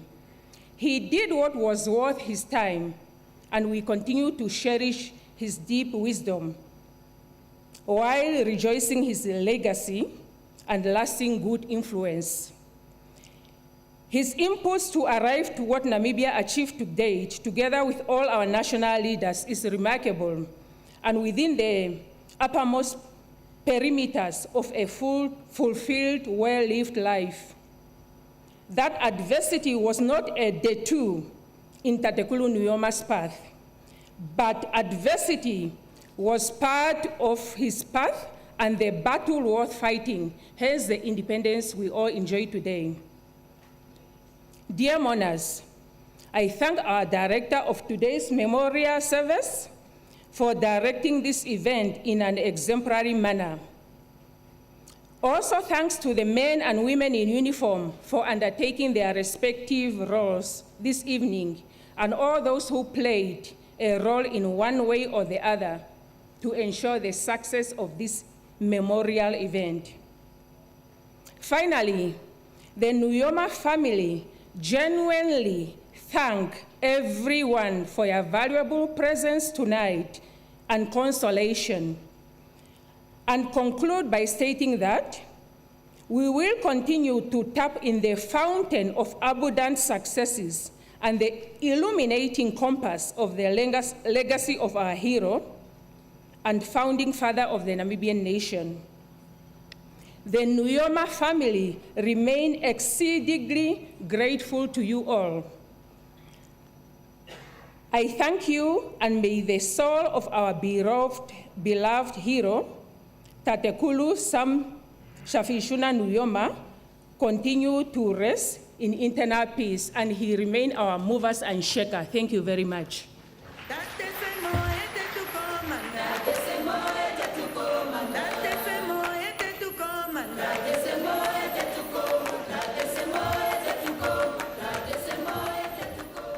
Thank you very much, Comrade Edie. Now, as we are coming closer to the end of our today's memorial program, I would like to, as the Director of Ceremonies, make few announcements. And that is that our tomorrow's theme is that it is designated or dedicated to a family, where our family will talk about our departed hero, late founding president, Dr. Shafiishuna Nujoma, as a family man, a father, an uncle, a grandfather, great-grandfather, and as we are sharing the journey of our hero, we are also invited to accompany them. That is the theme for tomorrow.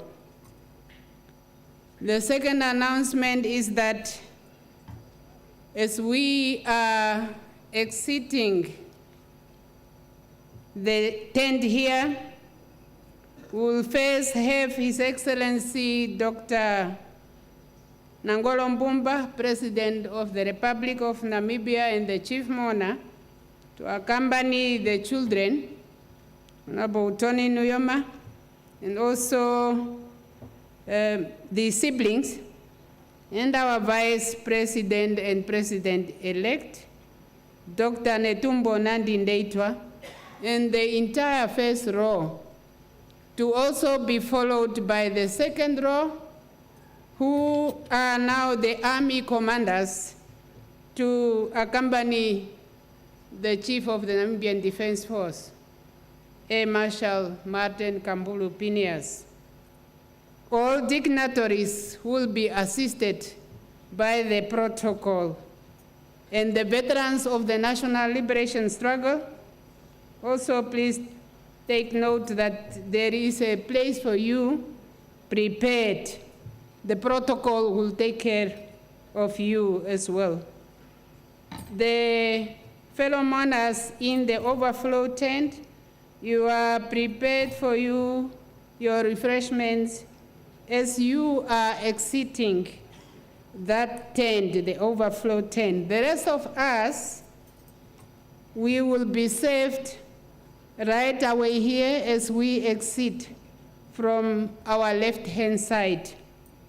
With those announcements, we are now going to have the closing prayer by Reverend Kamapoha, which will then be followed by the singing of the AU and the national anthem. With that, I would like to thank you and kindly my apologies where I did not do well. I thank you.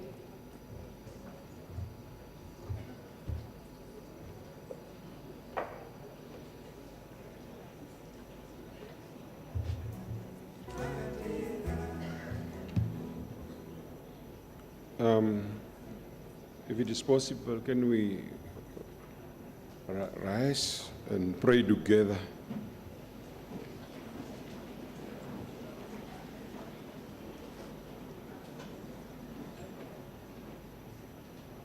Let us pray. We came before you again as we have started and call your name in the beginning. We are here, Almighty God, at your feet, humble ourselves for these weeks, seeking your face, Almighty God. After after you have taken our Father, your Son, a great as you have already knew when you brought him to this world. All the tools that you have put in him, you knew already, Father, the purpose of our grandfather. We are here looking in the future, but you always tell us that you are always with us. You have promised us that you will be with us all the time. That's why we humble ourselves all these days before you, so that you can grant us that you have brought through these sons and daughters of this soil the peace, the harmony that you have granted us through the sons of this soil. Come and be with us all the days until the last day we laid our Father to rest. Be with us years to come, and let this harmony and peace be amongst the Namibians for the rest of the days in this world. Now let us pray together the Lord's Prayer. Our Father, who art in heaven, hallowed be thy name. Thy kingdom come, thy will be done on earth. Give us our daily bread, and forgive us our trespasses, as he forgives those trespasses against us. And lead us not in temptation, but deliver us from the evil. For thine is the kingdom, the power, and the glory, forever and ever. Amen. Now receive the blessings from the Lord. The Lord bless you and keep you. The Lord cause his face to shine upon you and be gracious towards you. The Lord lift up his countenance unto you and grant you the peace that the world never give.